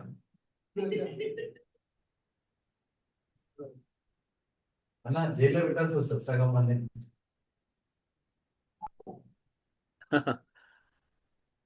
మూడోది, ఇలా 3 విషయాలు ఉన్నాయి. పరిణితి చెందిన విశ్వాసి కోపాన్ని నియంత్రించుకుంటాడు, తన ఎమోషన్స్ని కంట్రోల్ చేసుకుంటాడు, వద్దన్నది చేయడం అనమాట. ఎవరైనా ఇప్పుడు కాముగుండు, ఇప్పుడు నాలాంటి వాడు పక్క నుండి సైగ చేశాడనుకో వింటాడు. బలహీనుడైతే ఏం చేస్తాడంటే వినడు, మరి ఎవరు చెప్పినా వినడు. అది చెప్పింది యేసుప్రభు వచ్చినా చెప్పినా వినడు అలాంటి వాళ్ళు. ఇంకా నాలాంటి వాడి మాట ఏమంటారు చెప్పండి. ఆఫ్టర్ ఆల్ ఒక సాధారణ వ్యక్తి నేను. యేసుప్రభు నన్ను అంతటి గొప్పోడు వచ్చినా చెప్పినా వినం మనం. కొంచెం ఓపిక పట్టు. గెచ్చమైన తోటలో పేతురు చాలా ఎమోషనల్ అయ్యాడు యేసుప్రభుని అనగానే. చూడండి, వెంటనే ఒక కత్తి తీసి మలుకు అని ఒక సైనికుని చెవి నరికాడు. యేసుప్రభు ఆ ఎమోషన్ ఏం సమర్థించలా, పేతును ఖండించాడు, గద్దించాడు. కత్తి పట్టుకున్నవాడు కత్తి చేత నశిస్తాడని తెలవతా ఏంది అది. సో అంటే, కానీ ఆ పేతురు, అదే పేతురు పరిశుద్ధాత్మదేవుని పొందుకున్న తర్వాత, యేసుప్రభు ప్రేమను మళ్ళీ రిసీవ్ చేసుకున్న తర్వాత, అదే పేతురు నిజంగా ఆశ్చర్యం అనిపించింది నాకు. అపోస్తలుల గారు 2వ అధ్యాయం చదివితే ఏం మనిషబ్బ అనిపించింది. ఇలా కదా మార్పు జరగాల్సింది. ఏమన్నాడు? మీరు జీవాధిపతిని చంపితిరి సహోదరులారా, మీరు తెలియక చేస్తారని నాకు తెలుసు అంటాడు. చూడండి, యేసుక్రీస్తుని చంపిన వాళ్ళ గురించి ఆయన మాట్లాడుతున్నాడు. అరెస్ట్ చేయడానికి వచ్చినోనో చెవి నరికాడు, చంపిన వాళ్ళ గురించి ఏం మాట్లాడుతున్నాడు? సహోదరులారా, చూడు ఆ మాట చూడు, సహోదరులారా మీరు తెలియక చేస్తారని నాకు తెలుసు. అబ్బా ఏందండి అది, అది అసలు నిజమైనటువంటి అంటే ఒక మార్పు అంటే అది. భావోద్రేకాలకు లొంగిపోడండి. పరిణితి చెందినటువంటి విశ్వాసి ఎమోషనల్గా అంటే ఎమోషన్స్కి లొంగిపోడు, కంట్రోల్ చేసుకుంటాడు, ఎమోషనల్ కంట్రోల్ చేసుకుంటాడు. నాకు తెలుసా, మీరు మీరు నన్ను నా ఎమోషన్స్ని టచ్ చేయడానికి ఎన్నిసార్లు ప్రయత్నాలు జరిగినాయి తెలుసా. మీరు ఊహించారు, నేను చెప్పలేదు. మొన్న కొన్ని మాట్లాడుకున్నాం, మన బయటకు వచ్చినాయి కూడా. ఎక్కడేం జరిగినా నాకు మెసేజ్లు వచ్చేటి అనమాట. చాలా ఎమోషనల్గా వచ్చేటి, మొత్తం నన్ను నా క్యారెక్టర్ అసాషన్ చేసే విధంగా వచ్చేటి కొన్ని సందర్భాలలో. నేను ప్రభుకి అప్పగించుకున్నాను, ప్రభా నాకు చాలా ఇబ్బందిగా ఉంది, ఓవర్కమ్ చేయడానికి శక్తినివ్వనది. అందుకే నేను ఎప్పుడు రియాక్ట్ కాల. మళ్ళీ ఫోన్ చేసి ఎవరు మాట్లాడినా అసలు అది జరిగింది, నన్ను ఒకరు అన్నారు అనే ఫీలింగ్ నిజంగా ఉండకపోతుంది. దేవుడు తీసేది, నా వల్ల కాలే నిజంగా. అది దేవుడు తీసేసేవాడు, అంటే ఎంటీ చేసేవాడు. అసలు ఒక వ్యక్తి మళ్ళీ ఒక అరగంటకు గంటకు ఫోన్ చేసినా కూడా నేను యాజ్టీస్గా ఇంతకుముందు ఎలా రిలేషన్షిప్ ఉందో అలా అదే కంటిన్యూ చేసేవాడిని. నాకు అసలు కోపం రాకపోతుండే, అది మనసులో ఉండకపోతుండే. నిజంగా దేవుడు ఎంత అద్భుతమైన వ్యక్తి అని అంటే, అరే ఏం అద్భుతం ప్రభా, అసలు ఇది కదా అద్భుతం అంటే. మనిషి లోపల ఉన్న స్వభావం అంటే ఎమోషన్స్ని కంట్రోల్ చేసుకోవడం, ఎమోషనల్ లొంగిపోకుండా ఉండడం, సో భావోద్వేగాలతో నిర్ణయాలు తీసుకోకుండా ఉండటం అనేది ఉమ్, అది అంటే దేవుడు ఆ సహాయం చేస్తాడండి. ఇది ఒక్క వ్యక్తికి సంబంధించింది కాదు. ఆత్మఫలం అనేది ప్రతి విశ్వాసకు అనుగ్రహించాడు దేవుడు. అవునండి. అంటే కొంతమంది అనుకుంటారు నాలాంటి కొద్ది మందికి అనుగ్రహించాడేమో. నో నో నో, అది ఎంత తప్పుడు నమ్మకం అంటే, నాలాంటి అంటే నేనేమన్నా బెటర్ పర్సన్. మీరెలాగ పాపలో నేను అలాగే పాపిని. మీరెలాగైతే కృపచేత రక్షించబడ్డారో నేను కృపచేతనే రక్షించబడ్డాను. మీరు ఎలా అయితే విశ్వాసాన్ని చూపించారో నేను అలాగ విశ్వాసంతోనే వచ్చాను ప్రభు దగ్గరికి. ఏం తేడా లేదు, ఏ భేదం లేదు. అందరం పాపలం ఇక్కడికి వచ్చిన వాళ్ళందరూ. మళ్ళీ మీరు స్పెషల్ కేటగిరీలో ఒక వ్యక్తిని ఎప్పుడు కూడా చూడకూడదు వాస్తవం చెప్పాలంటే. ఎస్పెషల్గా మార్పు విషయంలో కానీ, దేవుని కృప విషయంలో కానీ, దేవుని ప్రేమ విషయంలో కానీ ఎప్పుడు కూడా చూడకూడదు. ఒకటే తేడా ఏంటంటే, నువ్వు అలా మారాలనుకుంటే మారుతావు, దేవునికి అప్పగించుకుంటావు.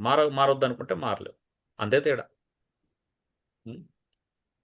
చూడండి, అందుకే భావోద్వేగాలతో నిర్ణయం కొంతమంది నిజంగా చూస్తాను నేను. ఎవరైనా మనం గద్దించినాం అనుకో, కొంతమంది భావోద్వేగాలతో నిర్ణయం తీసుకుంటారు. ఏమనుకుంటారు తెలిసి, ఇంకా నుంచి ఈ సంఘానికి రాను, ఏం రాను, ఇంకా నేను ఇక్కడ ఈ అన్నతో అసలు టచ్లో ఉండొద్దు మనం అన్న ఫీలింగ్ నేను చూసిన అలాంటి వాళ్ళని కూడా. అంటే చూడండి, నిర్ణయాలు భావోద్వేగాలు అంటే భావోద్వేగంతో నిర్ణయం తీసుకుంటే ఎంత ప్రమాదం అండి. నిన్నే మనం ఒక ఎగ్జాంపుల్ మాట్లాడుకున్నాం. మనం 15 రోజు అంటే ఒక వ్యక్తి నాతో సహవాసం చేయడం విషయంలో ఎమోషనల్‌గా నిర్ణయం తీసుకున్నాడు. ఇంకా నన్ను కట్ చేసుకున్నాడు ఎమోషనల్‌గా. ఏమైపోయింది? నన్ను కట్ చేసుకోవడం అంటే ఇక్కడ ప్రాబ్లమ్ ఏంది అనంటే, నన్ను కట్ చేసుకోవడం అంటే నాలాంటోని 10 మందిని కట్ చేసుకున్న ప్రాబ్లమ్ లేదు. ఎప్పుడు దేవునితో సంబంధం ఉన్నప్పుడు. దేవునితో వ్యక్తిగతంగా సంబంధం ఉన్నప్పుడు నాలాంటోళ్ళు కట్ చేసుకుంటూ వచ్చి నష్టం ఏమి ఉండదు. కానీ అది లేనప్పుడు సరిజేసే వాళ్ళని, బుద్ధి చెప్పే వాళ్ళని, కాస్త మంచి చెప్పే వాళ్ళను దూరం చేసుకుంటే అది నిజంగా ప్రమాదమే అది. ఆ జీవితాలు ఎంత గందరగోళమైనయో చూస్తేనే, వింటేనే నాకసలు షాక్ అనిపిస్తా ఉంది. నెక్స్ట్ సత్యం ద్వారా భావోద్వేగ మార్పు. సత్యం ద్వారా, వాక్యం ద్వారా అన్నమాట. సత్యం అంటే వాక్యం. భావాలు సత్యాన్ని మార్చవండి. నీ ఎమోషన్ సత్యాన్ని మార్చవు. సత్యమే నీ భావాలను మారుస్తుంది. నీ భావోద్వేగాలను మారుస్తుంది. హ్మ్. నీ భావాలు ఏవైనా అంటే భావాలే కారణం కదా భావోద్వేగ సమస్యకి. మరి నీ భావాలు ఎలా మారాలి? నీ ఆలోచన, నీ ఫీలింగ్స్, నీ భావాలు మారాలి. అంటే సత్యం ద్వారా మారతాయి. లేఖనం చదువుతున్నవారే యేసుప్రభు ప్రేమించుకున్నాడు, నేను ప్రేమించాలి. క్షమించమన్నాడు, నేను క్షమించాలి. నీ శత్రువు ఆకలిగా ఉంటే భోజనం అరే నేను నిజమే కదా! ఈ సత్యం నన్ను మారుస్తుంది. శత్రువు ఆకలిగా ఉంటే కూడా భోజనం పెట్టమంటుంది. ఇంకా నో నో అంటే no more dialogues, no more ఏమంటారు క్వెషన్స్. నాకు ఫుల్ స్టాప్ పెట్టింది. ఇంకా నేను మాట్లాడడానికి ఏముంది దేవునితో? దేవునితో నేను ప్రశ్నించడానికి ఏముంది? ఎవరితో నన్ను ఆర్గ్యుమెంట్ చేయడానికి ఏముంది? శత్రువు ఆకలిగా ఉంటేనే భోజనం పెట్టమన్నాడు. ఇంకా లేదు లేదు ఆయన శత్రువు నేను మాట్లాడడం తెలుసు ఆయనకు అనిపిస్తే. ఇదేం యాటిట్యూడ్ మళ్ళీ? అదే అంటున్నానా సత్యము నన్ను మారుస్తుంది. ఆ! చూడండి నా వ్యక్తిత్వము ఎలా కట్టబడుతుంది? నా ఎమోషన్స్ ఎలా కంట్రోల్ అవుతున్నాయి? వాస్తవానికి శత్రువుని చూస్తే నాకు కోపం రావాలి.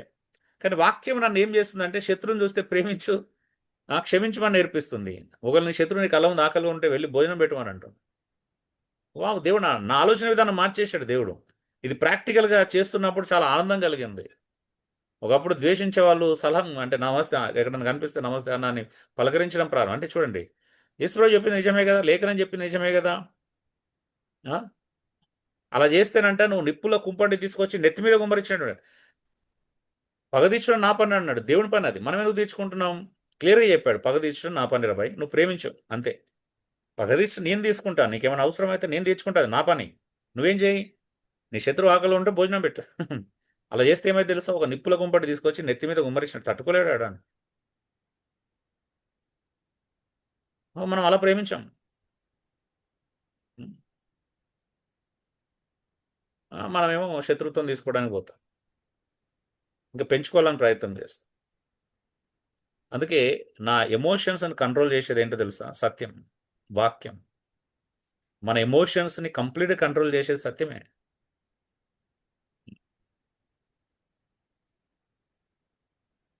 కొంతమంది ఇలా నమ్ముతారు. నాకు దేవుడు దూరంగా ఉన్నట్లుగా అనిపిస్తుంది అని అంటాడు. అది ఫీలింగ్ అంతే. సత్యం గాదు. అంటే నువ్వు నువ్వు అనవసరమైన ఫీలింగ్ కలిగి ఉన్నావు. దేవుడు నన్ను ప్రేమిస్తలేడేమో! దేవుడు నాకు దూరంగా ఉన్నట్టు అనిపిస్తుంది. అందుకని దేవుడు నాకు ఇంత భయంకరమైన పరిస్థితి కల్పించాడంటే దేవుడు నాతో లేడు. లేకపోతే దేవుడు నాతో ఉంటే ఇన్ని కష్టాలు నాకెందుకు?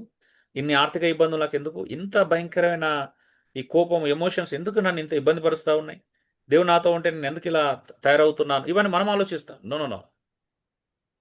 ఇది నీ ఫీలింగ్. దేవుడు నీకు దూరంగా ఉన్నట్టుగా అనిపించొచ్చు. కానీ సత్యం అది కాదు. అది నీ ఫీలింగ్ మాత్రమే.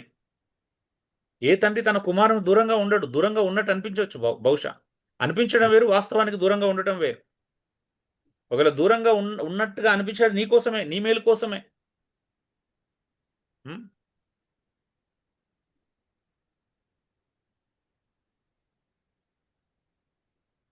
ఒకరోజు ఒక కొడుకు తన తండ్రికి మీద కంప్లెయింట్ చేస్తున్నాడు. ఏమని అంటే, "నువ్వు నన్ను పట్టించుకుంటలేవు. అసలు నన్ను కేర్ తీసుకుంటలేవు. అసలు నువ్వు నన్ను అసలు నాతో సమయం గడపట్లేదు. ఈరోజు నాకు లీవ్ పెట్టి నువ్వు నాతో ఉండు" అని అంటే తండ్రి ఒప్పుకోడనమాట. "ఈరోజు లీవ్ పెట్టడం కుదరదు నాన్న" అది ఇది అని. అయితే "నీకు నా మీద ప్రేమ లేదంటాడు." ఈరోజు ఏంటో తెలుసా? నా బర్త్‌డే రోజు కూడా నాతో ఉండవు అన్నాడు. సో, ఆ తండ్రి ఎళ్లి లోపల టేబుల్ మీద చూడు అంటాడు. గిఫ్ట్ ప్యాక్ ఉంటది. పరిగెత్తుకొని వచ్చి, "పప్పా మర్చిపోలేదా నాకు బర్త్‌డే గుర్తుందా నీకు? ఫ్రిడ్జ్‌లో చూడమంటాడు. కేక్ ఉంటది." మళ్ళీ వచ్చి మళ్ళీ ఎమోషనల్ అయిపోతా ఉంటాడు. వరండాలో చూడండి ఇక్కడ బైసికిల్ ఉంటది. అంటే తండ్రి చెబుతా ఉంటాడు, "అరేయ్! ఇవన్నీ నీకు ఇవ్వాలంటే నేను రోజు కష్టపడాలిరా. రోజు కష్టపడితేనే ఈరోజు నేను పనికెళ్తేనే మళ్ళా నీకేమైనా ఇవ్వగలుగుతాను. నేను బాగా చూసుకోగలుగుతాను." నేను దూరంగా ఉంటున్నాను అంటే, నేను పనికెళ్తున్నా అంటే నీ మీద ప్రేమ లేక కాదు, నీ మీద ప్రేమతోనే వెళ్తున్నాను. అది నా బాధ్యత. ఇప్పుడు ఈ రోజంతా నీతో గడిపేస్తే మన కుటుంబం ఇబ్బందుల పాలవుతదిరా అని చెప్తారు. అంటే చాలా మందికి అర్థం కాదు. దేవుని ప్రేమ ఎలా ఉంటది అనేది అర్థం కాదు. తెలుసా నేను క్రమశిక్షణలో పెట్టడం, అరే బాబు నేను ఎందుకు ఇలా చేస్తున్నా తెలుసా? ఇది నీ క్రమశిక్షణ డిసిప్లిన్ చేయడానికే.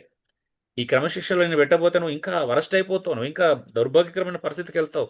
అలా వెళ్ళడం నాకు ఇష్టం లేకనే కదా నువ్వు ఈ క్రమశిక్షణలో అదే నువ్వే నువ్వే చేసుకున్నావు వాస్తవానికి. ఆ పరిస్థితిని నేను కల్పించుకున్నావు. మరి అందుకే నీకు ఇంత భయంకరమైనటువంటి శిక్ష నువ్వు తెచ్చుకున్నావు. నువ్వు అనవసరంగా నాడికి వెళ్ళావు. అనవసరంగా డబ్బులు వేస్ట్ చేసావు. ఇప్పుడు దాని ప్రభావం నీ మీద ఉంటుందా? ఉండదా? ఉంటుంది. నువ్వు నేర్చుకోవాలి. అక్కడి నుంచి నీ ఆలోచనలకి వెళ్ళి నువ్వు సంపూర్ణంగా యూటర్న్ తీసుకొని బయటపడేంత వరకు కూడా నేనేం చేయలేను. అది నీ క్రమశిక్షణ అంతే. ఉం?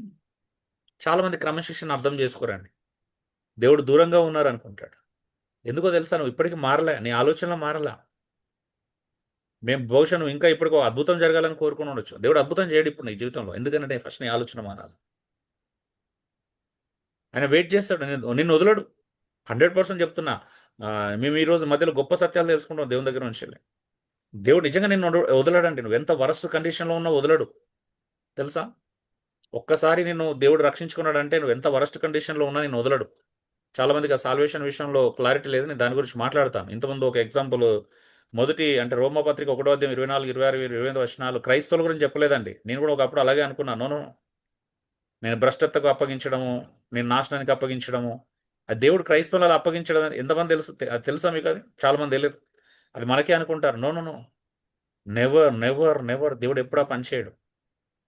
మీరు రోమపత్రిక 1వ అధ్యాయం చెప్తుంది. అన్యుల గురించి చెప్తున్నాడు అది. అన్యులు వాళ్ళు అలాగే ఇష్టపడితే ఆ జారత్వము, ఆ దొంగతనము అవన్నీ అలాగే ఇష్టపడితే వాటిని అందులో భయంకరంగా అప్పగిస్తారని చెప్పాడు గానీ, అది క్రైస్తవులను దేవుడు ఎప్పుడు అప్పగించాడు.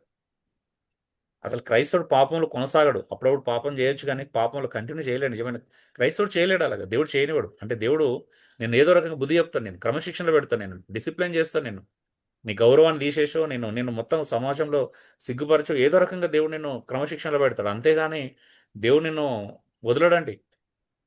ఇది నువ్వు ఈ రోజు నమ్మి తీరాల్సిన సత్యం. హెబ్రీ 13:5 చెప్తుంది. సత్యం ఏంటిదంటే దేవుడు నేను ఎప్పటికీ విడవడు, ఎడబాయడు. ఇది క్రైస్తవుల గురించి చెప్పిన మాట. ఇది విశ్వాసుల గురించి చెప్పిన మాట. నార్ లీవ్ యూ నార్ ఫార్సేకన్ అంటే నిజంగా దేవుడు నేను ఎప్పటికీ విడిచిపెట్టాడు.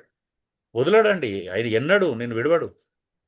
నువ్వేమనుకుంటున్నావు అంటే అబ్బా నీ చేతిలో ఏదో ఉందనుకుంటున్నావు. No, no, no. సాల్వేషన్ విషయంలో నీ చేతులు ఏం లేదు. జీరో. మన చేతులు ఏం లేదు. రక్షణ విషయంలో మన చేతిలో నిజంగా ఏం లేదు. ఉం?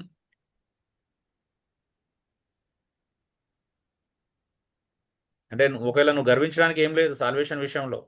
అది క్రియల వల్ల కలగదు కాబట్టి నువ్వు గొప్పగా చెప్పుకోవడానికి ఏం లేదు. నేను ఇలా చేశాను కాబట్టి దేవుడు నన్ను కాపాడు. No, no, no. అది భయంకరమైన ప్రైడ్. అది నువ్వేదో చేసినందుకు కాదు అది. కృప ద్వారానే మనకు రక్షణ. అంతే. That's it. కృప ద్వారానే రక్షణ. ఇంక అంతకు మించి వేరే సవాల్ లేదు, వేరే ఆలోచన లేదు. చేయదు దయచేసి. నువ్వెంత భయంకరమైన స్థితిలో ఉన్నా దేవుడు నిన్ను వదిలిపెట్టాడు. కానీ క్రమశిక్షణ మాత్రం పెడతాడు. అది భయంకరంగా ఉంటుంది క్రమశిక్షణ.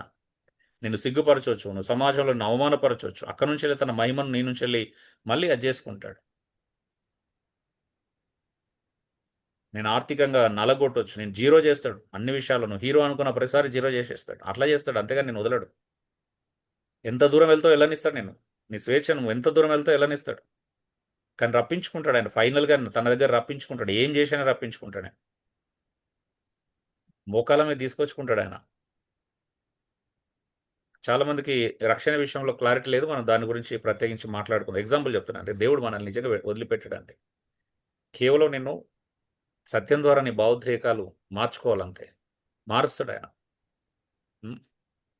సో అందువల్ల విశ్వాసి భావాలపై పాక దేవుని వాక్యంపై నిలబడాలా. నీ ఎమోషన్స్ కాదు, నీ వాక్యం ఇంపార్టెంట్. చాలా మంది ఎమోషనల్ అవుతారండి. వాక్యం అంటే అనవసరమైన ఎమోషన్స్ మంచివి కాదు. హెల్దీ ఎమోషన్స్ ఉండాలి. అంటే వాక్యానుసారంగా ఎమోషన్ ఉండాలి కానీ వాక్య విరుద్ధమైన ఎమోషన్స్ ప్రయోగించడం వల్ల ఏ ప్రయోజనం లేదు. ఉపయోగం లేదు. దానివల్ల సంఘానికి క్షేమం కూడా కలగదు. అనవసరమైన ఎమోషన్స్ మనం ఇచ్చినా కూడా. బిబ్లికల్ స్టాండ్, సోలా స్క్రిప్చర్ అంతే. లేఖనం ఒకటే. లేఖనం మీద ఆధారపడి ఉండాలి మనం ఏదైనా కానీ, ఏ ఎమోషన్ అయినా కానీ. లేఖనాన్ని దాటిపోయేది ఎమోషన్ కాదు. అది రాంగ్ ఎమోషన్ అవుతుంది, రైట్ ఎమోషన్ కాదు. అంటే మేము నిన్న రక్షణ గురించి మాట్లాడుకుంటున్నప్పుడు స్టీవెన్ అని ఒక ఎగ్జాంపుల్ అండి మాట్లాడుతూ నేను కూడా ఒక ఎగ్జాంపుల్ ఇచ్చాను అనమాట. అంటే ఏంటి అని అంటే ఒక బిచ్చగాడు ఉన్నాడు, అడుక్కునేటోడు ఉన్నాడు, బిచ్చం ఎత్తుకునేటోడు. ఏమన్నాడు అని అంటే, ఒక ఆయన వెళ్తూ ఒక కోటీశ్వరుడు వెళ్తూ ఏం చేశాడు, జేబులోకి వెళ్ళి 10,000 తీసేసాడు అనమాట. వేస్తే ఆయన పక్కంతో చెప్తున్నాడట, చూసినావా, నేను చేయి జాపడం వల్ల అతను గొప్పోడైన తెలుసా, మంచోడైండు, దానకర్ణుడైండు, అసలు చేయి జాకపోతే ఆయన దానకర్ణుడే కాకపోతుండే తెలుసా అన్నాడంట. అట్లా ఉంటుంది అనమాట కొన్నిసార్లు మన యాటిట్యూడ్. అవునా?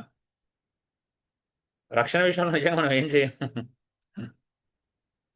దేవుడు మనకు బిచ్చమేశాడు అంతే, కృపను, ఆయన కృపను మనకు అలా ఇచ్చేసాడు. దానికి మనం ఏం చేసినాం చెప్పండి, చేయి జాపినాం అంతే. చేయి జాపడం క్రియ కాదు,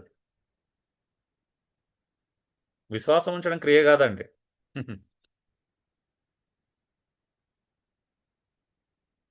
సో క్రీస్తు వంటి భావోద్వేగాలు చూడండి, యేసుక్రీస్తు భావోద్వేగాలు మనం గమనిస్తే, యేసుక్రీస్తు ప్రేమించాడు. ఆయన ఎమోషన్స్ ఉన్నాయా క్రీస్తుకి? ప్రేమించాడా? ప్రేమించాడు. ఏడ్చాడా? ఏడ్చాడు. కోపగించాడా? కోపగించాడు శిష్యుల మీద. కనికరపడ్డాడా? రోగులను, బలహీనలను చూసినప్పుడు, కుష్ఠరోగులను చూసినప్పుడు కనికరపడ్డాడు. ఒక విధవరాలు కుమారుడు చనిపోతే ఆమె మీద కనికరపడ్డాడు. బాధపడ్డాడా? బాధపడ్డాడు. లాజర్ చనిపోయినప్పుడు బాధపడ్డాడు, ఏడ్చాడు కూడా. గెచ్చమనే తోటలో ఏడ్చాడు, బాధపడ్డాడు అసలు.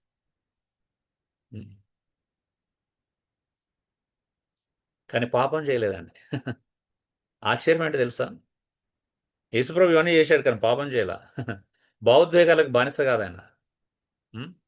యేసుప్రభు ప్రేమించాడు, ఏడ్చాడు, కోపగించాడు, కనికరపడ్డాడు, బాధపడ్డాడు, సంతోషించాడు, అన్నీ చేశాడు. కానీ పాపం చేయలే. అదే అదే అద్భుతం. యేసుక్రీస్తులో ఉన్న అద్భుతం అదే. అంటే ఇలాగే మనం కోరుకోవాలనుకుంటున్నాడు దేవుడు, మనల్ని అలాగే ఉండాలనుకుంటున్నాడు. మనకి ఎమోషన్స్ ఉంటాయి, మనం ఏడుస్తాం. ఎవరైనా చనిపోతే ఏడ్చాడు, ఏడవడం తప్పు కాదు. తప్పు చేసిన వాళ్ళ మీద, పిల్లల మీద డిసిప్లిన్ చేయడానికి కోపగించుకోవడం తప్పు కాదు. కనికరపడడం, బాధపడడం, ప్రేమించడం, ఇవన్నీ తప్పు కాదు. ఎమోషన్స్ ఉండాలా. కానీ మన రాంగ్ ఎమోషన్స్. యేసుక్రీస్తు లాంటి ఎమోషన్స్ మనం కలిగి ఉండాలి. అందుకే అన్నాడు కదా, నేను మిమ్మల్ని ఎలాగో ప్రేమించాను, మీరు కూడా అలాగే ప్రేమించమన్నాడు. అలాగే ఎమోషన్స్ కనబరచాలి.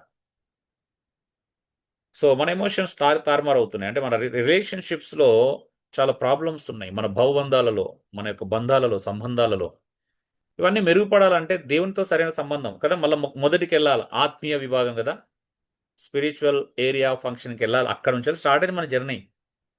మర్చిపోదండి, ఈ జర్నీని మర్చిపోద్దు, ఈ లైన్ మర్చిపోద్దు, ఈ ప్రయాణాన్ని మర్చిపోకూడదు. ఆధ్యాత్మిక విభాగం సరిగా లేకపోవడం వల్ల ఇప్పుడు ఎమోషనల్ విభాగం సరిగా లేదు. ఆధ్యాత్మిక విభాగం బాగుంటే ఎమోషనల్ ఏరియా కూడా చాలా బాగుంటుంది. భావోద్రేకాల విభాగం కూడా చాలా అద్భుతంగా ఉంటుంది. సో ఈరోజు మన భావోద్రేకాల గురించి మనం ఖచ్చితంగా ఆలోచించాలా. కుటుంబ సభ్యుల పట్ల, అమ్మా నాన్న పట్ల, పిల్లల పట్ల, తల్లిదండ్రుల పట్ల, భార్యాభర్తలు ఒకరి పట్ల ఒకరు, సంఘంలో ఇతర సహోదరి సహోదరుల పట్ల, నాయకుల పట్ల, నాయకులు, విశ్వాసులు, సంఘం పట్ల. సో అన్ని అన్ని అన్ని చోట్ల మన ఎమోషన్స్, సమాజంలో మన ఎమోషన్స్ ఎలా ఉన్నాయి. ఈరోజు సోషల్ మీడియాలో చూడండి, కొంతమంది క్రైస్తవులు ఎమోషనల్ అవుతూ ఉంటారు, బూతులు మాట్లాడుతూ ఉన్నారు. అంటే మీడియా వేదికగా ఇంటర్వ్యూలు చేస్తూ ఉంటే, ఈయన క్రైస్తవుడు ఉంటాడు, ఆయన ఎదుటి వ్యక్తి అన్యుడు ఉంటాడు. నేను ఆ వీడియో చూస్తే, ఈయన అరే నువ్వు మనిషివేనా అంటున్నాడు, అసలు నువ్వు ఏంది అంటున్నాడు. అరే ఎంత ఎంత ఎమోషన్ చూడు, తప్పుడు ఎమోషన్స్. చాలా మందికి అపోలాజిటిక్స్ తెలియక ఎమోషన్, రాంగ్ ఎమోషన్ కనబరుస్తూ ఉన్నాను. నేను అపోలాజిటిక్స్ మీద ఒక అద్భుతమైన పోస్ట్ కూడా పెట్టాను. అపోలాజిటిక్స్ అంటే మనం ఏదో చేయడం కాదు, మతాలను విమర్శించడం, ఆ మతంలో ఉన్నటువంటి లోపాలను ఎత్తి చూపడం, వాళ్ళ దేవతల గురించి చెడుగా మాట్లాడడం కాదు. నిజమైనటువంటి అపోలాజిటిక్స్ అంటే పేతురు చాలా అద్భుతంగా రాశాడు. మీలో ఉన్న నిరీక్షణను గురించి హేతు అడుగానికి ఎలా అంటే సాత్వికముతోను భయముతోను సమాధానం చెప్పన్నాడు. ఇది ఎవరు లోపలేదు. చూడండి, సాత్వికము, భయం. ప్రతిదానికి ఎమోషనల్ అయిపోయి నువ్వు అట్లా అంటావు, నేను ఇట్లా అంటాడు. చాలామంది ఛాలెంజ్. నరుగుతా అంటున్నారు, కొడుతా అంటున్నారు, తాట తీస్తారంట, అసలు కొన్ని పదాలు వాడుతున్నారంటే అసలు ఏంది అసలు క్రైస్తవ పరిభాషనైనా, క్రైస్తవుని ఎమోషనైనా. ఆ చాలా మంది ఉన్నారు ఖమ్మంలో సహోదరు, అట్లనే వద్దని చెప్పి నేను చాలాసార్లు అలా మాట్లాడొద్దాను. నన్ను బ్లాక్ చేసుకున్నాడు వాట్సాప్లో. ఇప్పటికి కూడా రెచ్చిపోతూ ఉంటాడు సోషల్ మీడియాలో. క్రైస్తవ పరిభాష లేదు, క్రైస్తవ ఎమోషన్స్ నిజంగా అద్భుతమైన ఎమోషన్. యేసుక్రీస్తు లాంటి ఎమోషన్ కదా. ఆయన కొట్టిన వాళ్ళను, తిట్టిన వాళ్ళను కూడా క్షమించేంత ఎమోషన్ ఆయన కలిగి ఉన్నాడు. తను అప్పగించబడడానికి వచ్చినటువంటి యూదా ఇస్కరియోతును సహోదరుడు అన్నాడు. ఉం? ఒక సువార్తలో అయితే స్నేహితుడా అని ఉంటాడు. స్నేహితుడా, నన్ను అప్పగించడానికి వచ్చావు. ఎంత మంచి సంబోధన అంటే. అంటే చూడండి, మన ఎమోషన్స్ ఎలా ఉంటాయి? చాలా విచిత్రంగా ఉంటాయి. తారుమారు అంటే వికృత రూపం దాల్చిన ఎమోషనాలు, భావోద్రేకాలు వికృత రూపం దాల్చాయి. అది ఇల్లా, సంఘమా, సమాజమా, సోషల్ మీడియా వేదికన, ఏది ఏది పట్టించుకుంటలేరు. అన్ని చోట్ల నీ ఎమోషన్స్ కనిపిస్తాయి. ఒక్కసారి మీరు వెళ్ళండి, యూట్యూబ్లోకి వెళ్ళండి, ఎంత భయంకర సోషల్ మీడియాకి వెళ్ళండి, ఏం ఎమోషన్స్ అండి, పిచ్చి పిచ్చి ఎమోషన్స్ కనబడతా ఉంటాయి. ఎందుకు అలా ఉన్నాడు మనిషి అని అంటే, ఇక్కడికి రాలా. అంటే వాక్యం మీద, సత్యం మీద ఆధారపడిన ఎమోషన్స్ కాదు అవి. Own emotions. నా యేసుప్రభుని అంటావు అంటే, యేసుప్రభుని ఎవరన్నా తిడితే మనం క్షమించాలి. నా యేసుప్రభుని అంటే నువ్వేంది ఎమోషన్ కనబరిచేది? దేవుడు కదా అక్కడ చూసుకోవాల్సింది, నువ్వు కాదా? నరుని కోపం దేవుని నీతిని నెరవేర్చేదన్నప్పుడు నువ్వెందుకు కోపగించుకుంటున్నావు మళ్ళీ అక్కడ? ఆ? నీ ఎమోషన్స్ అక్కడ వర్కౌట్ కావు. నీ ఎమోషన్ దేవుని మహిమనేం తీసుకురావు.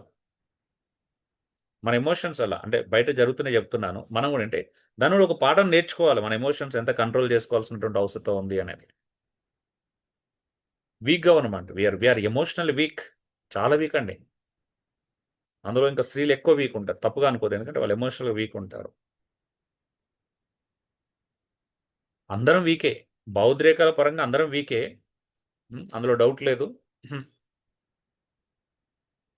వట్టిగానే ఎమోషనల్ అయిపోదు, వట్టిగానే ఎమోషనల్ అయిపోదు, వట్టిగానే ఎమోషనల్, ఏం ఆలోచించాం కొన్నిసార్లు. అంటే ఇది ఇది ఇది మైండ్కి ఎక్కువ పని పెడితే ప్రాబ్లం ఉండదు, కానీ మనం మైండ్కి తక్కువ పని పెడతాం. నిజమే కదండి? అంటే అది రస్ట్ వచ్చేసింది మన మైండ్కి. మన ఆలోచనలు సరిగా లేవు, అందుకే వాక్యానుసారంగా థింక్ చేయం. రెస్ట్ పట్టిపోయింది అంతా కంప్లీట్గా. సిల్వంటంగా తెలుగులో. ఆ? అందుకే ఇదొకటే పని చేస్తుంది, ఇది పని చేయదు. ఇక్కడ నుంచి వాక్యం మంచిగా ఆలోచించి ఇక్కడికి అప్లై చేసుకోలేకపోదు. అందుకే హృదయం అన్నిటికంటే భయంకరమైన వ్యాధి కలిగింది, రోగం కలిగింది, మోసపూరితమైన. అదే దీన్నే నమ్ముతాం కాబట్టి మనం ఇంకా అలాగే ఉండిపోయాం. అందుకే చాలామంది ఎమోషనల్గా మాట్లాడతారు, చాలామంది ఎమోషనల్గా నిర్ణయాలు తీసుకుంటారు, చాలామంది ఎమోషనల్కి బానిసలు అనమాట, భావోద్రేకాలకు బానిసలు అయిపోతున్నాం చాలా విషయాలలో.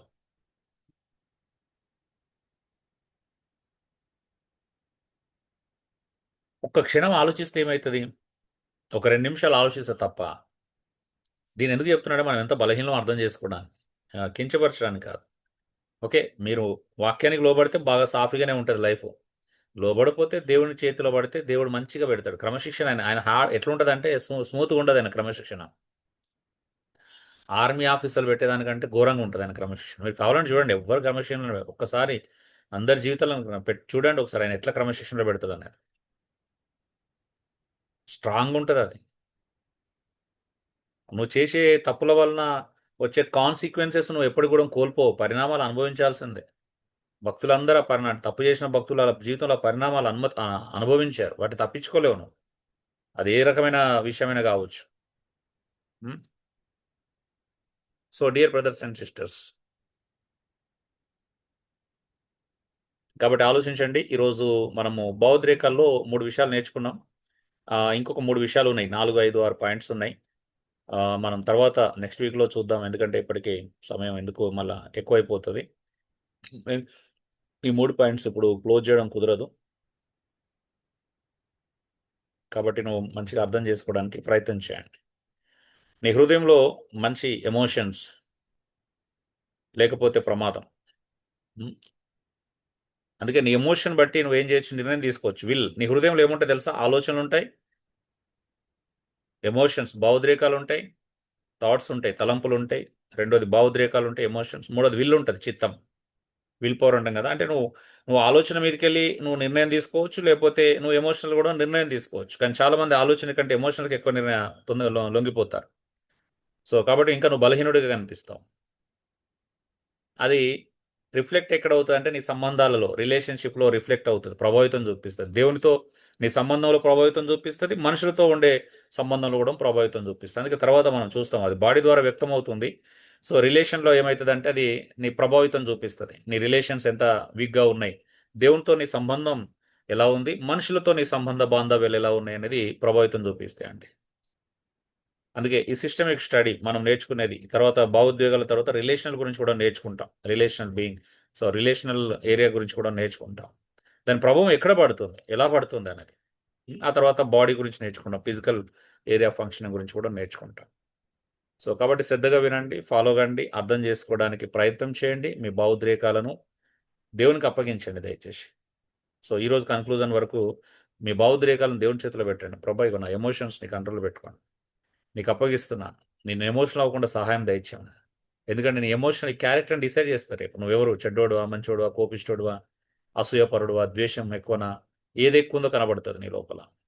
నీ ఎమోషన్స్ ఏం చేస్తాయి అంటే నువ్వు ఎలాంటి వ్యక్తివో చూపిస్తాయి, నువ్వు ఎలాంటి పర్సన్వో చూపిస్తాయి.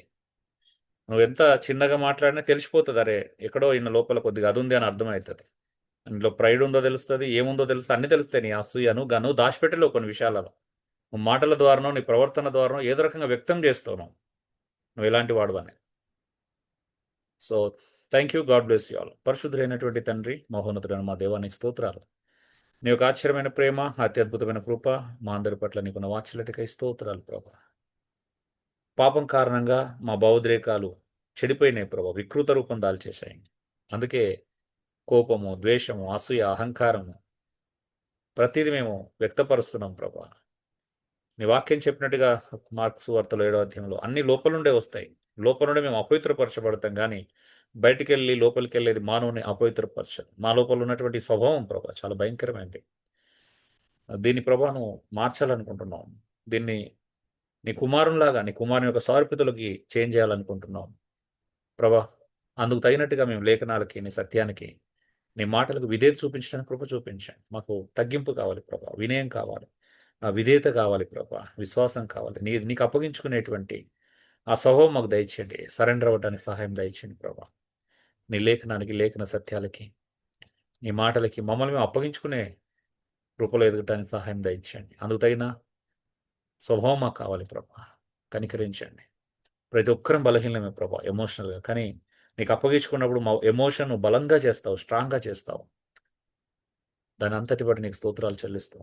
వీరందరినీ, ఈ వాక్యం వింటున్న ప్రతి ఒక్కరిని కదల్చండి. వారి హృదయాల్లో ప్రభా మీ ప్రేమ చేత నింపి ప్రభా అత్యద్భుతంగా మార్పుకు మరి నోచుకోవడానికి, మార్పు చెందడానికి మీరు ఇస్తున్న కృపను వారు సద్వినియోగం చేసుకోవడానికి సహాయం దయచేయమని మా ప్రార్థనలు వింటున్నందుకే నీకు వందనాలు చెల్లిస్తూ వీరందరినీ మీ చేతులకు అప్పగించుకోండి.